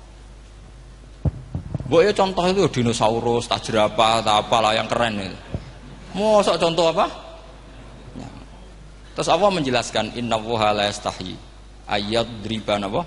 Matsalam ma. Contoh apa saja? Apa saja itu ditafsiri ba'udatan fama faqaha. Entah itu nyamuk, fama faqaha atau yang di atasnya nyamuk. Maksudnya di atasnya itu filkillah atau fisighor atau yang di atas nyamuk yang lebih kecil ketimbang nyamuk. Sekarang saya contohkan kata Rasulullah, contoh yang kecil saja, nggak usah bikin nyawa, nggak usah, itu terlalu mustahil. Seorang pemahat patung, terus kamu pesen, "Pak, aku gaekno patung gajah." Mesti muni sanggup. Tak muni, "Pak, gaekno patung gajah, ukurannya ya semestinya gajah." Oke. Tapi Pak, aku gaekno patung nyamuk, ukurannya ya sak nyamuk. Kira-kira sanggup apa enggak? Artinya ketika Allah gawe nyamuk itu lebih sulit ketimbang gawe gajah apa lebih mudah? Lebih sulit. Karena nyamuk yang sudah kecil, dia punya alat kelamin terus seberapa juga? Alat kelaminnya juga tetap harus ada lubangnya, terus seberapa? Temen saya malah ada yang cangkem elek bilang gini, lalu ya punya kuman, kumannya seberapa? Nah ini pentingnya ngaji akal. Kamu jangan hanya bilang, wow dinosaurus, jerapah, seru nyamuk. Nah karena orang sudah ada itibar dengan nyamuk, didatangkanlah nyamuk banyak. Sebenarnya nyamuk banyak itu mergo mangkel, gak diperhatikan itu. Terus. Lah ini saya tahadus binemat, istri saya itu sering protes. Istri saya kalau manggil saya Gus karena orang Jawa Timur. Itu sama-sama jagongan itu, saya itu tidak pati sering digigit nyamuk, ya digigit tidak sesering sampean, itu jelas. Terus saya tanya, Gus punya doa apa, kenapa tidak pati begitu digigit nyamuk? Saya bilang, karena saya sudah tahu hikmahnya nyamuk. Jadi harusnya dia sudah tidak nyerang saya, kata saya gitu. Makanya ini ijazah, agak mandi salah sampean gitu. Karena tadi logika yang terbangun gitu. Kalau Allah bikin gajah, melubangi belalai gajah itu masih masuk akal. Bahkan saat kita bikin patung masih bisa. Tapi kata tadi nyamuk itu sudah kecil, harus punya usus, harus punya alat kelamin, harus punya telur. Telurnya juga detail lagi. Ini disebut inna woha la istahyi ayyadriba mathalam ba'udah. Sehingga ba'udah di mata ahli tafsir, di mata ulama ini contoh yang luar biasa. Tapi di mata orang-orang yang nggak senang mikir, kok terima nyamuk itu. Makanya saya minta kangkang di sini bisa makan itu harus syukur. Makan itu luar biasa. Saya itu sering nyontohkan di Jogja. Saya punya teman sakit. Kalau nggak ada obat dari Belanda itu mati. Kalau ini nggak dapat obat bagus dari Belanda atau dari Jerman itu meninggal. Berapa bulan lagi matinya? 3 bulan. Kalau nggak sampai dapat obat mati 3 bulan. Oh masih mandi obat yang di Jogja. Apa itu makan atau minum? Kalau orang nggak minum nggak sampai 3 bulan sudah mati. Boy orang itu mikir seperti itu. Tapi kita ini kalau obat dari Jerman, dari Belanda itu hebat. Kalau enggak kita mati sebulan lagi, 3 bulan lagi. Allah bikin obat pada kita tiap hari, yaitu kita bisa makan, bisa minum. Itu kalau sekali nggak makan 5 hari bisa mati sama. Tapi kita karena ngakan itu hal yang biasa, nak duit iso utang, terus dianggap biasa. Ini kalau ulama masalah besar. Punya otak seburuk itu masalah besar bagi ulama. Sehingga Allah tidak malu ketika ngendikan kulu wasrobu, tidak malu karena makan ini urgen, sangat penting. Dan Allah tidak malu meskipun Quran itu temanya kelas tinggi, biasa Allah mengatakan jong kowe iku kulu min thayyibati ma razaqnakum, kamu makanlah. Karena minum obat itu kebutuhan kita ketika sakit. Tapi kalau makan adalah kebutuhan kita sihatan wa sukman, saat sakit maupun saat sehat. Nah, kalau Anda dengan kualitas ini ketika Allah membicarakan makanan itu Anda akan respect sama Allah karena memang ini urgen betul. Tapi kalau Anda cara berpikir gini hanya cari horo ibal ilmu yang aneh yang seru, kamu baca ayat itu akan menjadi biasa-biasa saja. Dan itu masalah bagi mahabbah Anda pada Al-Qur'anul Karim. Ya saya kira demikian. Terus mangke saya pikir tidak etis kan ini Jumat nanti. Sing biasa itikaf nanti terganggu. Nanti saya ada problem. Ya kalau ada tanya jawab ya saya mohon tadi ya. Karena ini zaman akhir, saya memang butuh sekali. Kenapa saya mau datang? Satu, hormat Kiai Hanan. 2, saya memang ingin banyak mufassir lagi. Jangan hanya lewat baca terjemah kemudian merasa menjadi ahli apa? Quran atau ahli tafsir. Itu musibah besar itu. Masalah besar itu. Ya pokoknya saya mohon lah. Ya setidaknya gitu. Misalnya orang kafir, kamu cari saja orang kafir. Ternyata ada yang harbi, ada yang dhimmi, ada yang mu'ahad, ada yang musta'man. Lalu dalam tarikh ada kafir Yahudi, kafir Nasrani, kafir ahli kitab. Kalau di fikih ada kafir yang lahum kitabun, ada yang tidak lahum kitab. Kalau yang lahum kitabun disebut ini kitabiah kholiso, yang tidak. Itu kan beda-beda di fikih. Boleh nikahnya ndak, khilu dzabihatihim atau tidak, itu kan detail sekali. Makanya saya mohon ini latihan detail. Oke, sampean tetap ngaji, sering khatam itu bagus karena mengumpulkan semua ilmu. Tapi sampean harus menganalisis secara apa? Saya dulu ngaji Mbah Mun Muslim ya kilatan. Tapi saya ngapalkan sama Gus Subab. Gus Subab putrane Mbah Mun dulu muridnya Said Muhammad. Saya itu tak pelajari lagi di rumah. Tak analisis lagi setelah besar sampai sekarang karena ya itu beda. Kita selalu Rabbi zidni apa? Ilma. Misalnya begini contoh ya, contoh. Kita mungkin tahu maknanya ayat tertentu itu begini. Misalnya begini.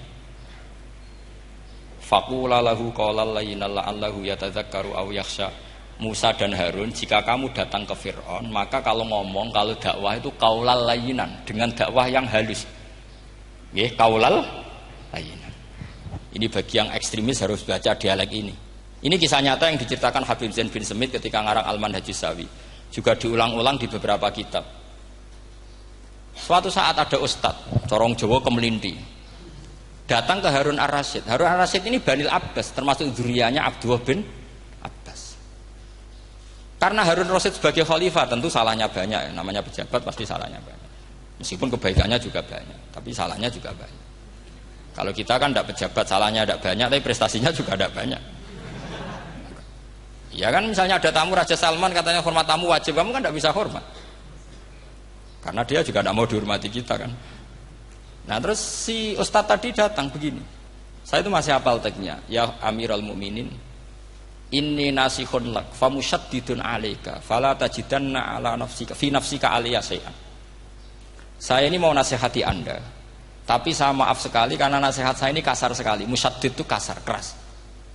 Fala tajidanna fi nafsika aliyya syai'an. Saya mohon jangan dimasukkan hati lah. Makanya terjemah bebasnya jangan masukkan hati. Katanya Harun Rasyid langsung marah. Uskut ya jahil, kamu itu ustadz bodoh. Kamu tidak boleh keras sama saya. Dia masih bantah, saya keras sama Anda karena Anda salahnya banyak. Terus apa kata Harun Ar-Rasyid? Inna wa ta'ala qad arsala man huwa khairum minka ila man huwa syarrum minni. Wa ma'adzalika qala ta'ala faqula lahu qaulal layyinan. Allah mengutus orang yang jelas lebih baik ketimbang kamu, yaitu Musa dan Harun. Musa dengan ustadz ini baik mana? Tidak, sama jawab saja. Baik Nabi Musa kan. Ilaman huwa syarrun minni. Fir'aun dengan Harun Ar-Rasyid buruk mana? Buruk Fir'aun. Itu saja masih dengan etika faqula lahu qaulal layyinan. Musa dan Harun kamu harus sopan. Tidak wae Fir'aun wajib sopan, tidak wae aku rasopan. Nah ini sudah iktibar dari terjemah netral atau terjemah yang datar bahwa Allah ngutus Musa dan Harun ke Fir'aun dan Musa dan Harun diharuskan qaulal layyinan. Tapi menjadi energi mafhum yang luar biasa. Nak dakwai Fir'aun wae qaulan layyinan apa maneh dakwai padha-padha mukmin. Makanya kata Harun Rasyid, uskut ya jahil. Inna wa ta'ala qad arsala man huwa khairum minka ila man huwa syarrun minni. Wa ma'adzalika qala ta'ala faqula lahu qaulal layyin. Ya, saya kira demikian, saya kembalikan ke moderator.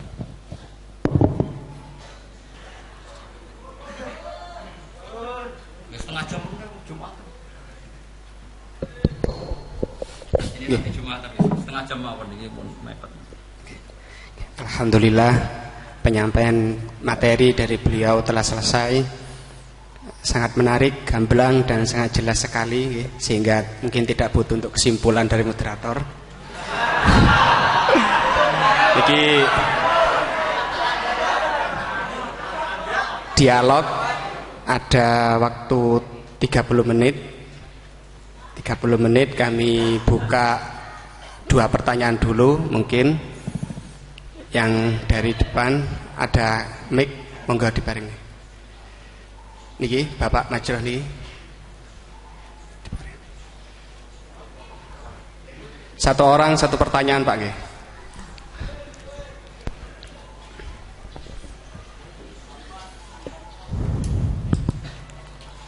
Terima kasih waktunya kepada Kiai Ahmad Bahauddin Nur Salim. Saya mau bertanya mengenai tadi yang disampaikan bahwa setiap umumul Quran pasti ada mukhassisnya. Ketika dilihat zaman sekarang ada kelompok liberal yang mencoba untuk mengamandemen Al-Quran dengan tidak mengkaitkan konteks zaman dulu, malah mengkaitkan dengan konteks zaman sekarang. Ambil contoh dalam permasalahan ibadah haji, mereka ingin merubah haji wukufnya enggak cuma di bulan Dzulhijjah tetapi di bulan Syawal pun juga boleh. Nah, jadi sudut pandang panjenengan gimana masalah apakah memang bisa keuniversalan Al-Quran itu pada zaman sekarang dibuat sesuai konteks sekarang. Itu saja. Sampun? Nggih. Nggih. Penanya kedua, monggo.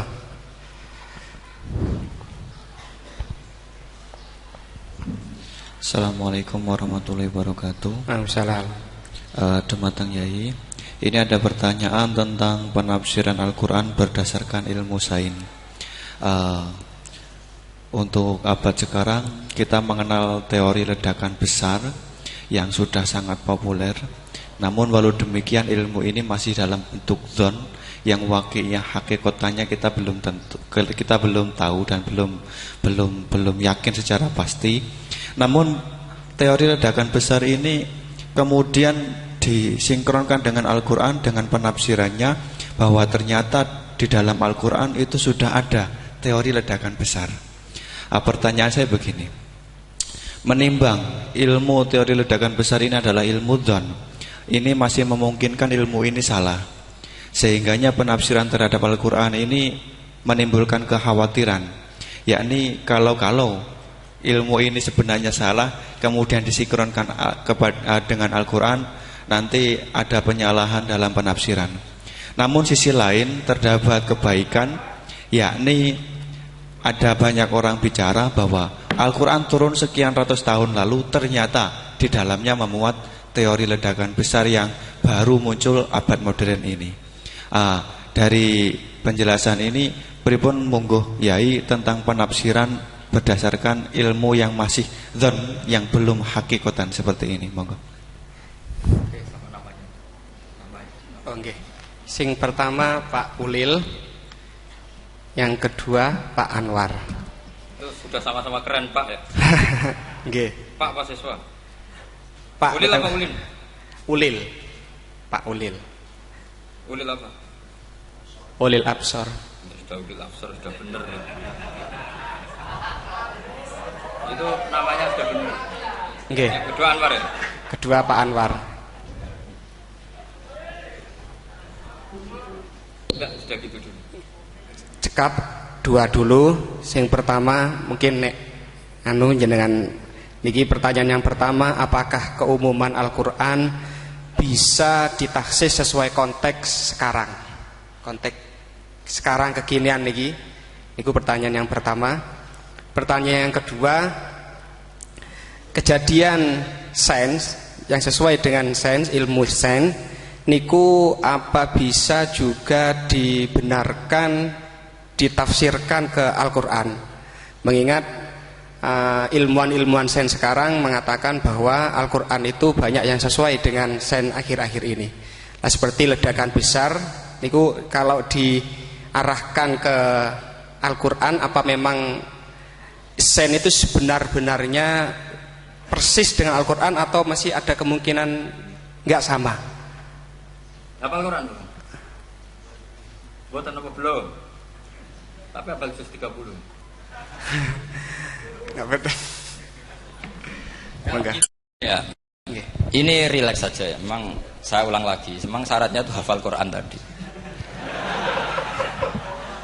Enggak, karena begini, saya berkali-kali berdebat sama orang-orang liberal. Sekarang saya tanya, mereka kan senang sekali ya mengutip ayat la ikraha fiddin, bahwa dalam agama itu tidak perlu pemaksaan. Sebetulnya ayat itu jelas ada terusannya qad tabayyana rusydu minal ghayy. Yang benar tentu begitu jelas, terpisah betul begitu jelas, yang benar ya benar, yang salah ya salah. Sehingga kita tidak perlu memaksa orang, misalnya 2 ditambah 2 itu 4, terus kamu paksa. Kalau nggak mengatakan 4 tak penjara, itu tidak perlu. Kalau orang waras pas bilang 2 tambah 2 4, 1 tambah 1 2. Kebenaran la ilaha illallah itu seperti itu, kebenaran yang begitu nyata sehingga tidak butuh dipaksa. Jadi sebetulnya la ikraha fiddin itu konteksnya, karena kebenaran benar-benar sudah punya eksistensi yang nyata, untuk diakui itu tidak butuh pemaksaan.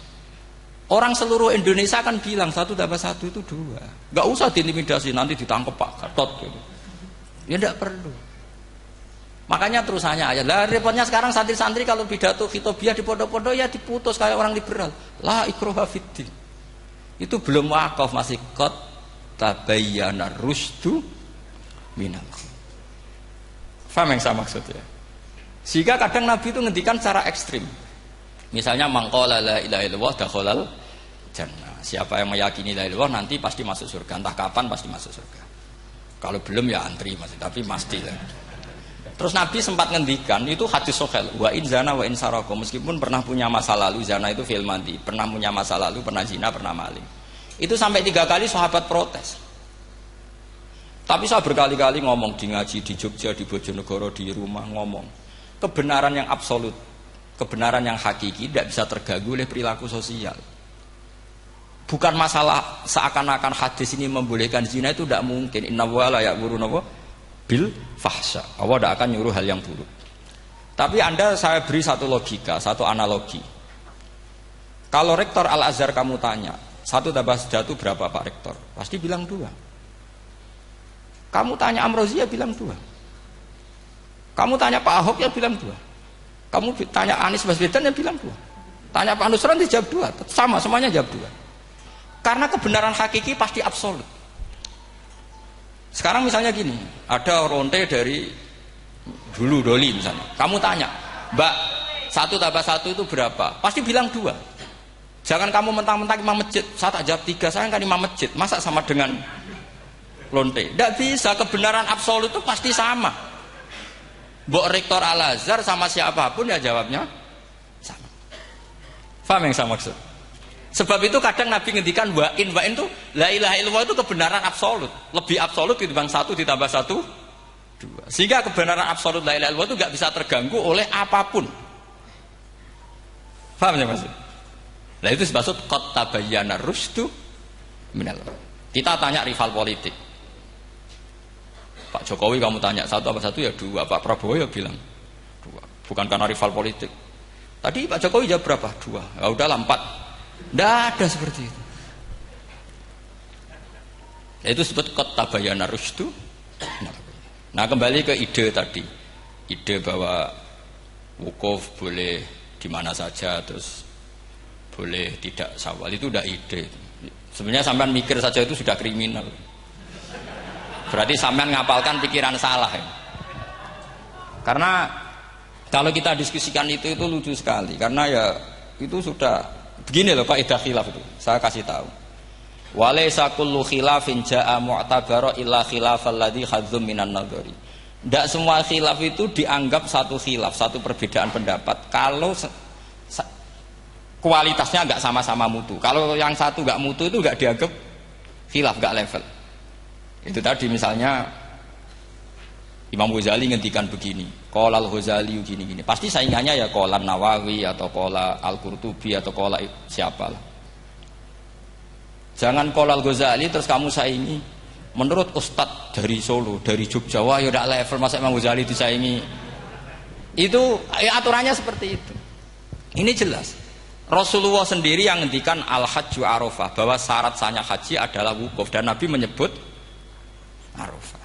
Tentu kita tidak pernah memperbandingkan apa yang disabdakan Nabi dengan yang jadi pikiran mereka itu. Kalau mereka alasannya karena orang bergumul di situ, di Mina, di Arafah, gara-gara waktunya sama, titiknya sama, terus terjadi kematian gini. Apa yang nggak wukuf di Arafah itu hidup semua. Itu kan kayak dalilnya orang rokok mari cepat mati. Oh, sing ora rokok ya mati.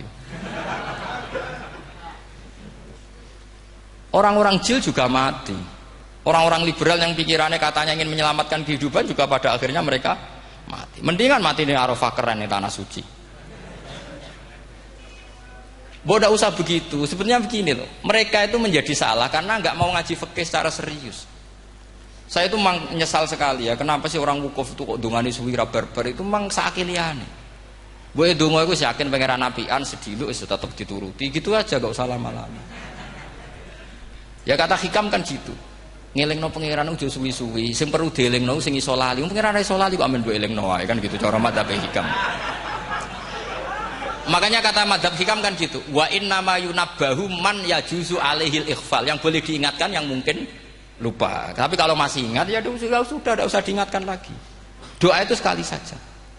Saya ini termasuk korban kitab hikam.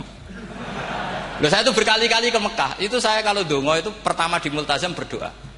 Itu saya sebagai santri, ya pas di Multazam ingin berdoa lagi. Tapi mesti spontan itu ingat hikam. Yang boleh diingatkan, yang mungkin lupa. Akhirnya bilang, ya sudah tadi Gusti, ya gitu dong.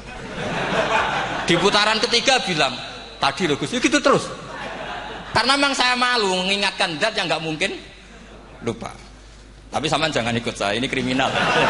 Ini termasuk sisi-sisi kriminal ilmu saya.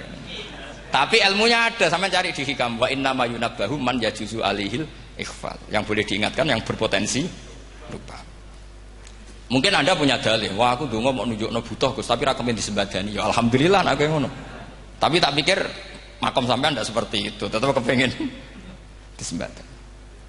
Lalu pertanyaannya kemudian, kalau kita ngikuti fikih, sebetulnya nggak perlu menumpuk di Arafah. Sama cari di takrib, di mu'in, di semua bab fikih. Wukuf di Arafah itu sah dan tidak perlu muksun. Walau mutarodidan, meskipun hanya jalan-jalan. Bahkan di Fathul Mu'in diberi walau lagi, walau fitolabi abidin. Moro Arafah mbek golek dhuwit ceblok atau golek apa ngono ya wis sah. Lho andai kan semua melakukan itu mau ngesif muter saja kan selesai kan. Mari terus dodongkrok di situ lama-lama. Iya enggak? Zaman Fathul Mu'in dihentikan walau mutarodidan, lewat tok itu sudah sah. Bahkan walau fitolabi abikan meskipun tidak punya niat wukuf, pokoknya ke situ dia sudah nyari-nyari apa gitu. Sing mari menumpuk gara-gara semua itu ingin ideal. Wah mumpung di Arafah, ngentekno Tegal, ngentekno sawah, wah sudah. Makanya kalau haji itu sama orang yang ngedol Tegal mesti seru, wah itu nangis. Haji be orang alim atau orang KBIH gak iso nangis karena malah badi kan dia kan nggak pati iso nangis mesti itu. Nah ini kan, nah ini penting saya utarakan. Jadi andikan orang itu ya haji kayak orang-orang alim. Setahu saya orang-orang alim kalau haji ya biasa saja, sekadarnya. Karena ya dia tahu ini masalah karena nanti ganggu yang lain, sekadar. Karena kita ini berlebihan, akhirnya menumpuk di situ. Padahal fikih zaman dulu sudah mengatakan walau mutarodidan fitolabi abidin. Jelas itu takbirnya. Masih ingat atau tidak takbir? Harus ingat kan? Jadi ini kan problem kita lagi-lagi tidak hafal. Kita tidak menguasai ngotok fikih. Saya dulu sinau Fathul Mu'in, makanya Gus Zofur itu cerita. Kita ini hidup, Gus Zofur sering cerita ke saya, kita ini hidup berkah Gus. Zaman saya jenengan itu rata-rata teman-teman Fathul Mu'in itu setengah hafal i'anah. Ya karena kompetitornya ya baik, peminatnya ya baik. Dulu saking senengnya Gus Naji sama ilmu itu, beliau pernah ikut Fathul Mu'in era saya. Padahal sudah dari Mekah lama. Saking senengnya ilmu. Jadi kita dulu biasa diskusi dengan Gus Naji, dengan Gus Zofur karena saking senengnya ilmu. Itu tadi. Karena memang ilmu itu asik. Tapi kita ini belajar fikih itu tidak seperti itu. Kita sudah kayak ya sudah kayak orang-orang yang enggak mau fikih. Wong nak ndonga ning Arafah gini-gini terus. Ya hanya gitu-gitu tok. Enggak mikir kalau ganggu orang lain itu begini kok gitu. Itu satu. Jadi menurut saya sampean jangan pernah terlintas bahwa pendapat jil atau apa saja itu pendapat. Walaysa kullu khilafin ja'a mu'tabaro illa khilafal ladzi haddu minan nadhari. Tidak semua khilaf itu kita hitung khilaf kecuali yang kualitasnya sama. Kecuali begini kualitasnya agak sama. Misalnya sholat jenazah. Sholat jenazah itu trennya kan mayit di depan, terus imamnya itu di belakang. Nah itu boleh, ada ulama mengatakan nggak apa-apa. Sholat jenazahnya di depan, mayit imamnya di jenazahnya di belakang, imamnya di depan. Meskipun itu tidak lazim, tapi masih masuk akal. Itu tadi fa'innal janazah laisat bimanzilatil imam. Piye jenazah ora imam wajib kok ngarep. Alasannya apa? Lho itu tidak orang liberal, itu kitab Makhalil. Kaul awal jenazah harus di depan, kaul sani tidak harus. Piye jenazah itu tidak imam. Coba alasannya di depan apa? Dia tidak imam. Kalau seperti itu masih khilaf karena sama-sama ulama. Dan khilaf ini dipraktekkan, tapi jangan di sini tuh ya, jadi fitnah. Saman tak cerita nih, saman kalau haji itu tiap ba'dal maktubah ada sholat jenazah enggak? Enggak, saman jawab saja.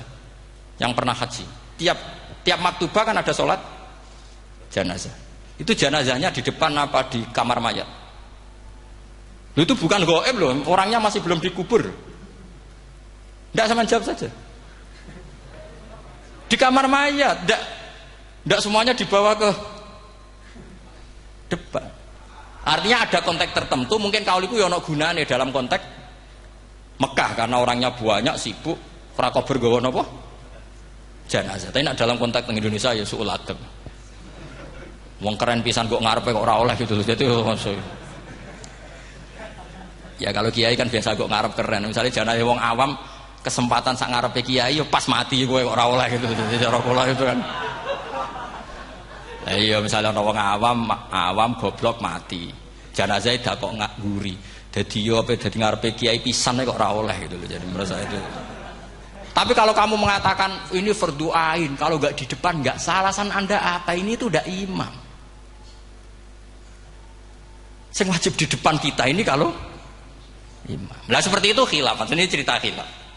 Mutu, alasannya sama-sama mutu. Qailnya yang punya pendapat ya sama-sama mutu karena diceritakan kita mahali. Dan dipraktekkan di Arab Saudi, yaitu banyak jenazah di kamar mayat, tetap sholat apa? Jenazah. Gaib. Itu pernah saya praktekkan, tapi sekali itu saja, mungkin tidak terulang. Pas kemarin Mbak Nafe Hajin, Mbak Nafe itu dekat jenazah itu tidak mungkin, banyak sekali. Gak sholat itu bengi-bengi tante ini nganti jam loro, dan saya akrab sama beliau sering guyon sama saya. Sebelum meninggal itu berkali-kali, ya memang masih keluarga sama saya, jadi sering guyon. Dulu sering guyon sama saya. Enggak, gue sebenarnya tenanan, ini sering ngandani saya. Gitu. Saya nggak ngira kalau mau wafat. Akhirnya saya itu ke masjid sama anak saya namanya Hasan. Acung nyelati Banafe. Pak kok nggak di depannya? Ya sudah ini darurat. Karena nggak mungkin mendekat beliau. Jadi ya itu tadi buktinya sholat gaib. Sholat gaib juga misalnya orang Kediri boleh nggak nyolati orang yang mati di NTT yang lebih timur? Boleh nggak? Boleh. Padahal mayatnya di belakang. Karena memang nggak imam.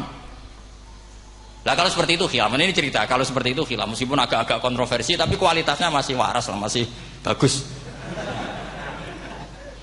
Sama kalau nggak percaya cari di mahali di bab jenazah. Kalau mahalinya tidak ada di Qalyubi, tapi jelas saya yakin itu ada. Saya tidak donan yakin jangan. Kalau nu mulang, ya mulang terus tidak punya masalah ingatan, jadi ingat betul kalau takbir itu ada. Gitu. Jadi saya ingat betul kalau takbir itu ada. Nah terus pertanyaan kedua dari Kang Anwar tadi itu memang problem ya. Tapi itu bisa diatasi lewat seni menulis. Biasanya kalau seorang penulis, apalagi di Indonesia itu kan gampang sekali. Kalau kata itu bisa bias atau majas, kan bisa dikasih tanda kutip. Dikasih tanda apa? Kutip. Itu memang nyata ya. Saya pernah berdebat berkali-kali. Saya kan satu tim ya dengan Pak Zeni, dia seorang profesor, juga pernah tanya Gus Wafi. Putrane Mbah Mun saat di Syria. Zaman itu saya Abdul Al-Buti masih hidup. Saya itu punya komunitas dokter. Ini cerita nyata ya. Yang dia tanya gini, Pak Bahak, kita ini ahli embriologi dan tidak pernah ada ceritanya ada segumpal darah dalam proses embriologi. Yang ada itu sekian zigot yang berhasil nempel di dinding rahim itu nanti yang jadi janin. Jadi kalau kita ngaji ada segumpal darah itu menjadi aneh bagi kita karena proses itu tidak ada. Ya saya jawab ya enteng saja. Ya kan yang bilang segumpal darah itu kiai kan tidak Quran. Makanya benar Kang Anwar tadi yang ngomong itu mufasirnya atau kiainya yang nerjemah. Kalau Quran hanya bilang min alakin. Iqra bismi rabbikal ladzi khalaq khalaqal insana min alaq. Alaq itu kan dari kata alaqa ya'liku alaqon, sesuatu yang nempel itu namanya alaqa. Makanya di Alfiyah ada wa ulqatun hasilatun ulqah itu sesuatu yang terkait atau yang menempel. Sehingga ya pokoknya kalau alak itu artinya tidak harus segumpal darah, bisa sesuatu yang menempel. Sama cari di kamus, dicari sama dia kamus. Aliko ya'liku menempel. Oh, ya oke Pak, enggak masalah. Nah, lalu kalau kita memaksakan itu bukti ilmiahnya Quran ya resiko juga. Nanti ada penelitian yang berbeda. Makanya kita bisa memanfaatkan tanda kutip. Kalau lafadz itu majas atau kata itu majas, kalimat itu majas. Atau kita menganalisis secara balaghah min jinsi dzalikat dam. Misalnya begini.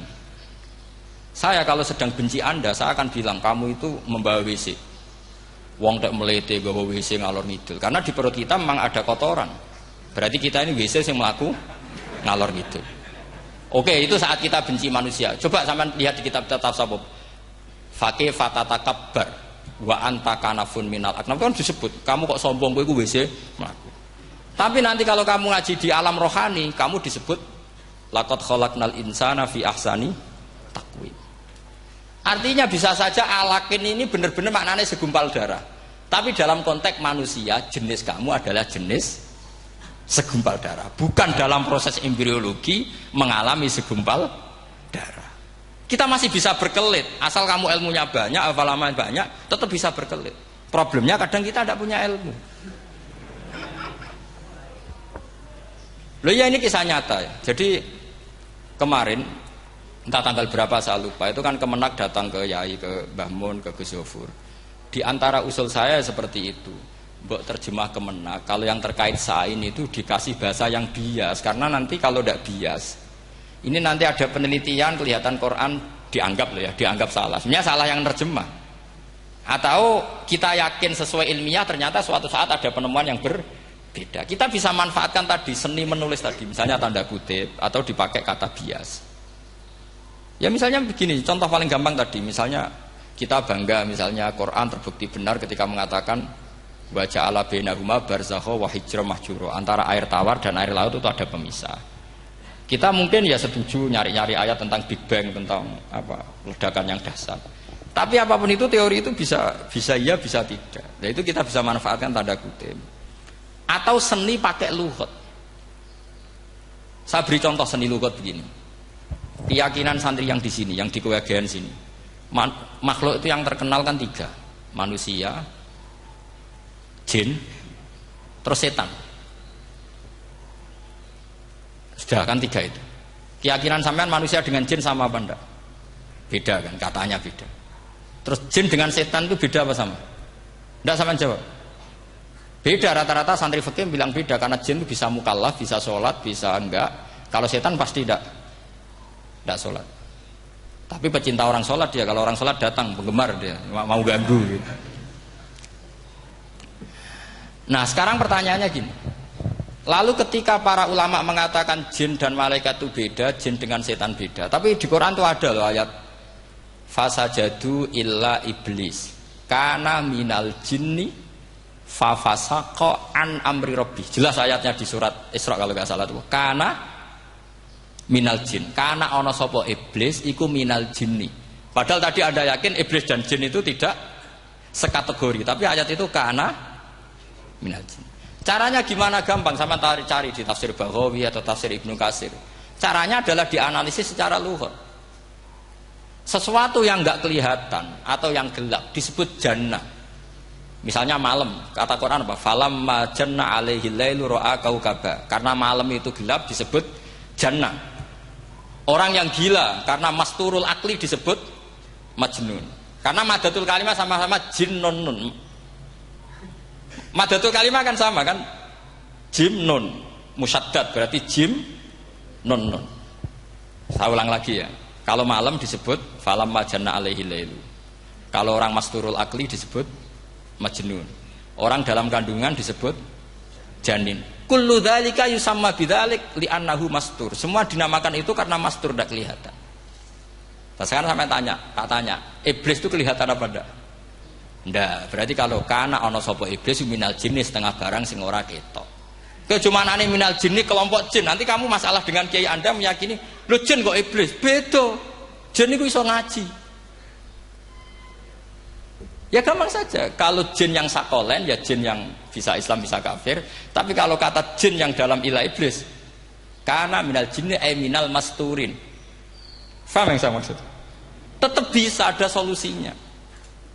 Makanya ngaji itu jangan hanya Ibnu Katsir. Ibnu Katsir itu beliau hanya menjawab lewat riwayat.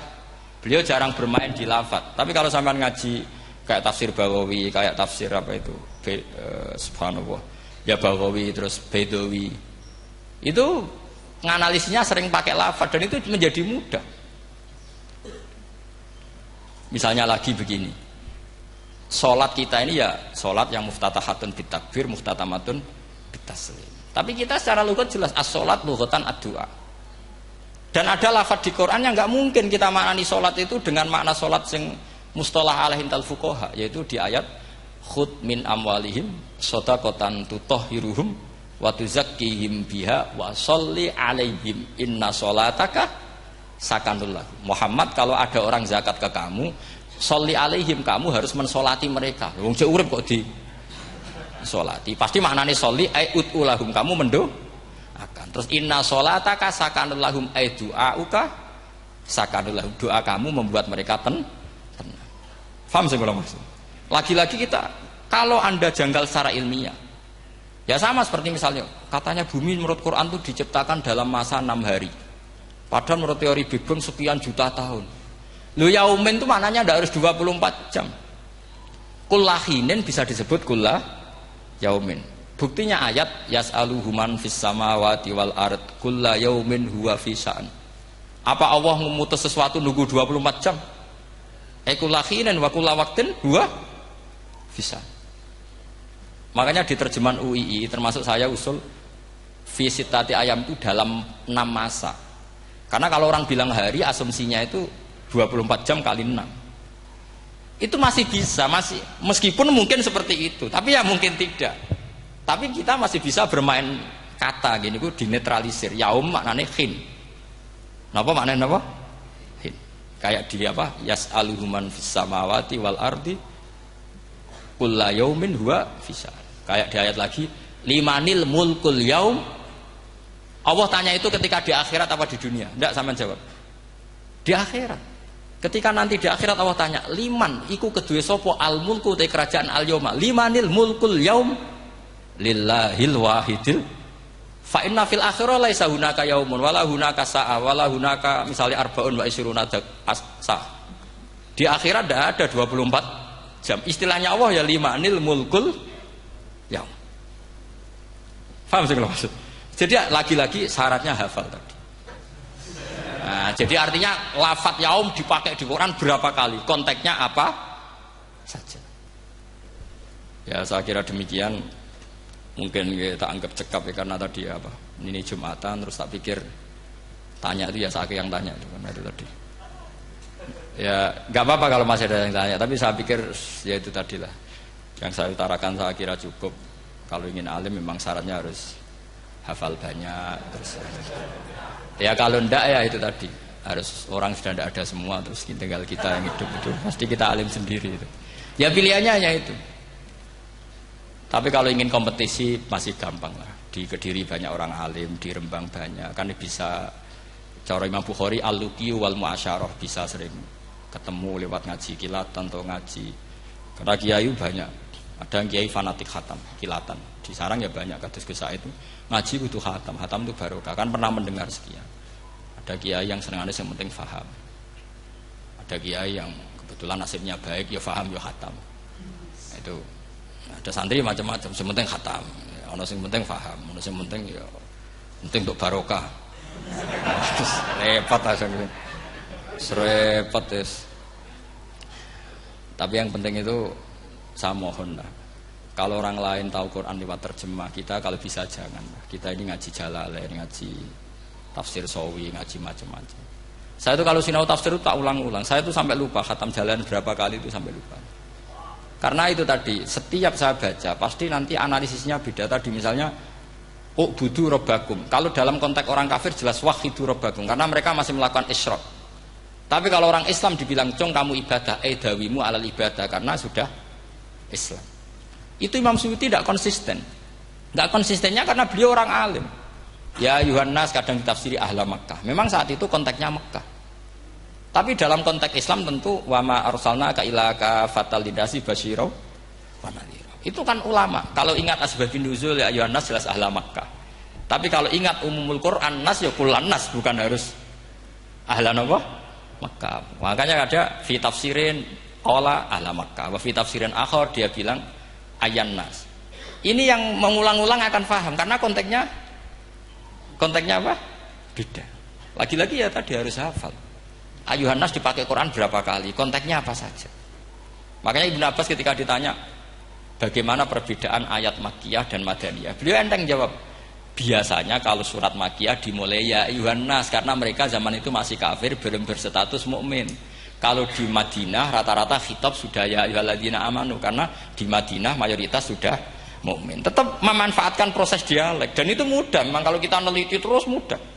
Maknanya mudah itu tidak sulit. Ya memang Nabi begitu.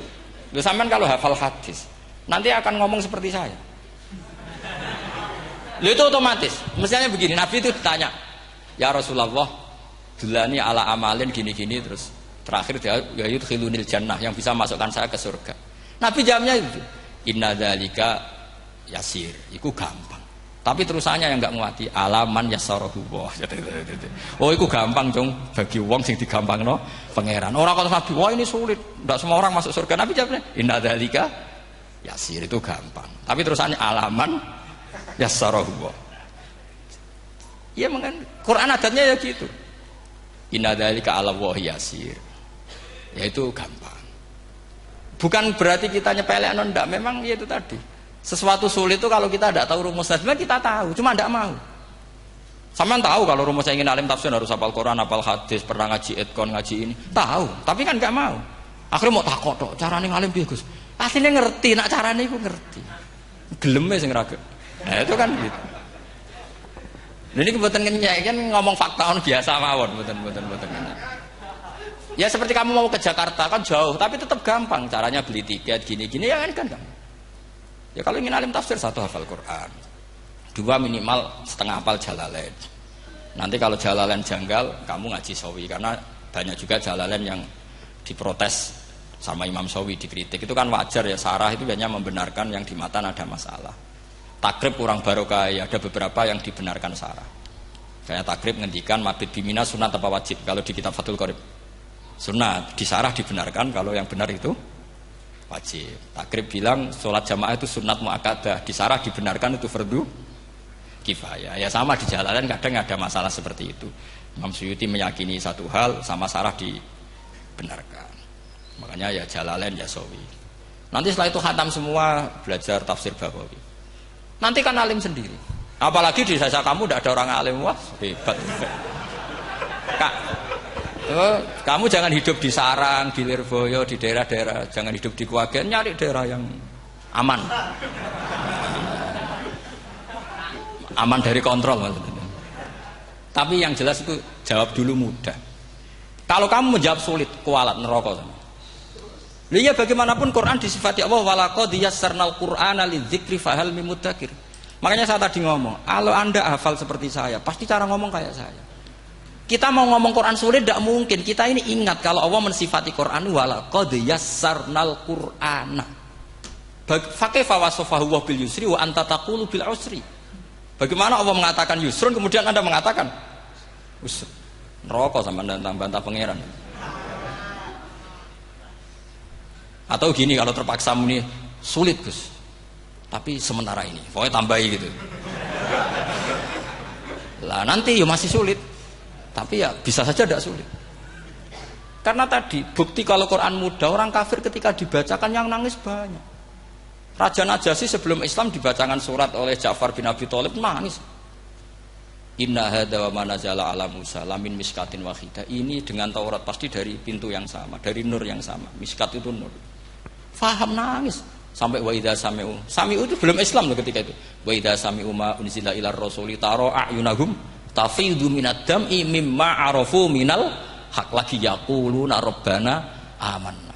Artinya fahimu khina kanu fil kufr. Mereka faham ketika masih kafir. Karena muyassar, Quran itu muyassar. Faqih fala tafham. Wa anta tata'allam kutuba kadza wa kadza wa takhtimu kutuba kadza kadza. Kok ijek kadza. Lha entek kadzane. Ini bukan kritik, ini pelurusan. Sampeyan jangan sensitif, kok cah wedok yang kandhani sensitif, semutung. Ini pelurusan. Jelas Quran disifati walaqad yassarnal Qur'ana lidzikri fahal mim mudzakir. Dan itu nyata, saya ulang lagi itu nyata.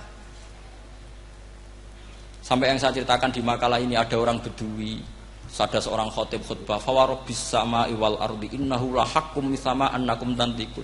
Arabinya tanya sama Pak Khotib, itu kan artinya kan demi Tuhannya langit dan bumi. Si Arabi tanya Pak Khotib, yang bikin murka Allah itu siapa? Kok sampai Allah terpaksa sumpah? Karena si Arabi tahu orang sampai sumpah itu pasti karena tersinggung. Kalau nggak tersinggung ngapain Anda sumpah? Dalam kehidupan sehari-hari kalau kita sampai sumpah itu karena tersinggung. Kita ditagih orang bisa, ya sesuk tak sahur. Ditagih lagi bilang kita tak sahur. Nah, isra percaya banget, wah sesuk tak sahur. Kalau orang sumpah itu karena tersinggung. Ternyata betul. Sampai cek di Quran. Kalau Allah memulai surat dengan sumpah, pasti terusannya Allah itu duka atau marah karena sumpah itu untuk yang tersinggung. Makanya di Balaghah diterangkan kalau kaidah normal, kondisi normal kamu harus bilang Zaidun qaimun. Kalau mukhatab ada indikasi tidak percaya, kamu bilang inna Zaidan qaimun. Kalau selalu kelihatan tidak percaya, kamu harus bilang wallahi inna Zaidan laqaimun. Ya enggak di ilmu Balaghah. Lah iya itu kan Arabi saja paham. Kamu yang ngaji Jawahirul Makna tidak paham kan aneh. Makanya itu penting gitu. Nah, lagi-lagi walaqad yassarnal Qur'ana lidzikri fahal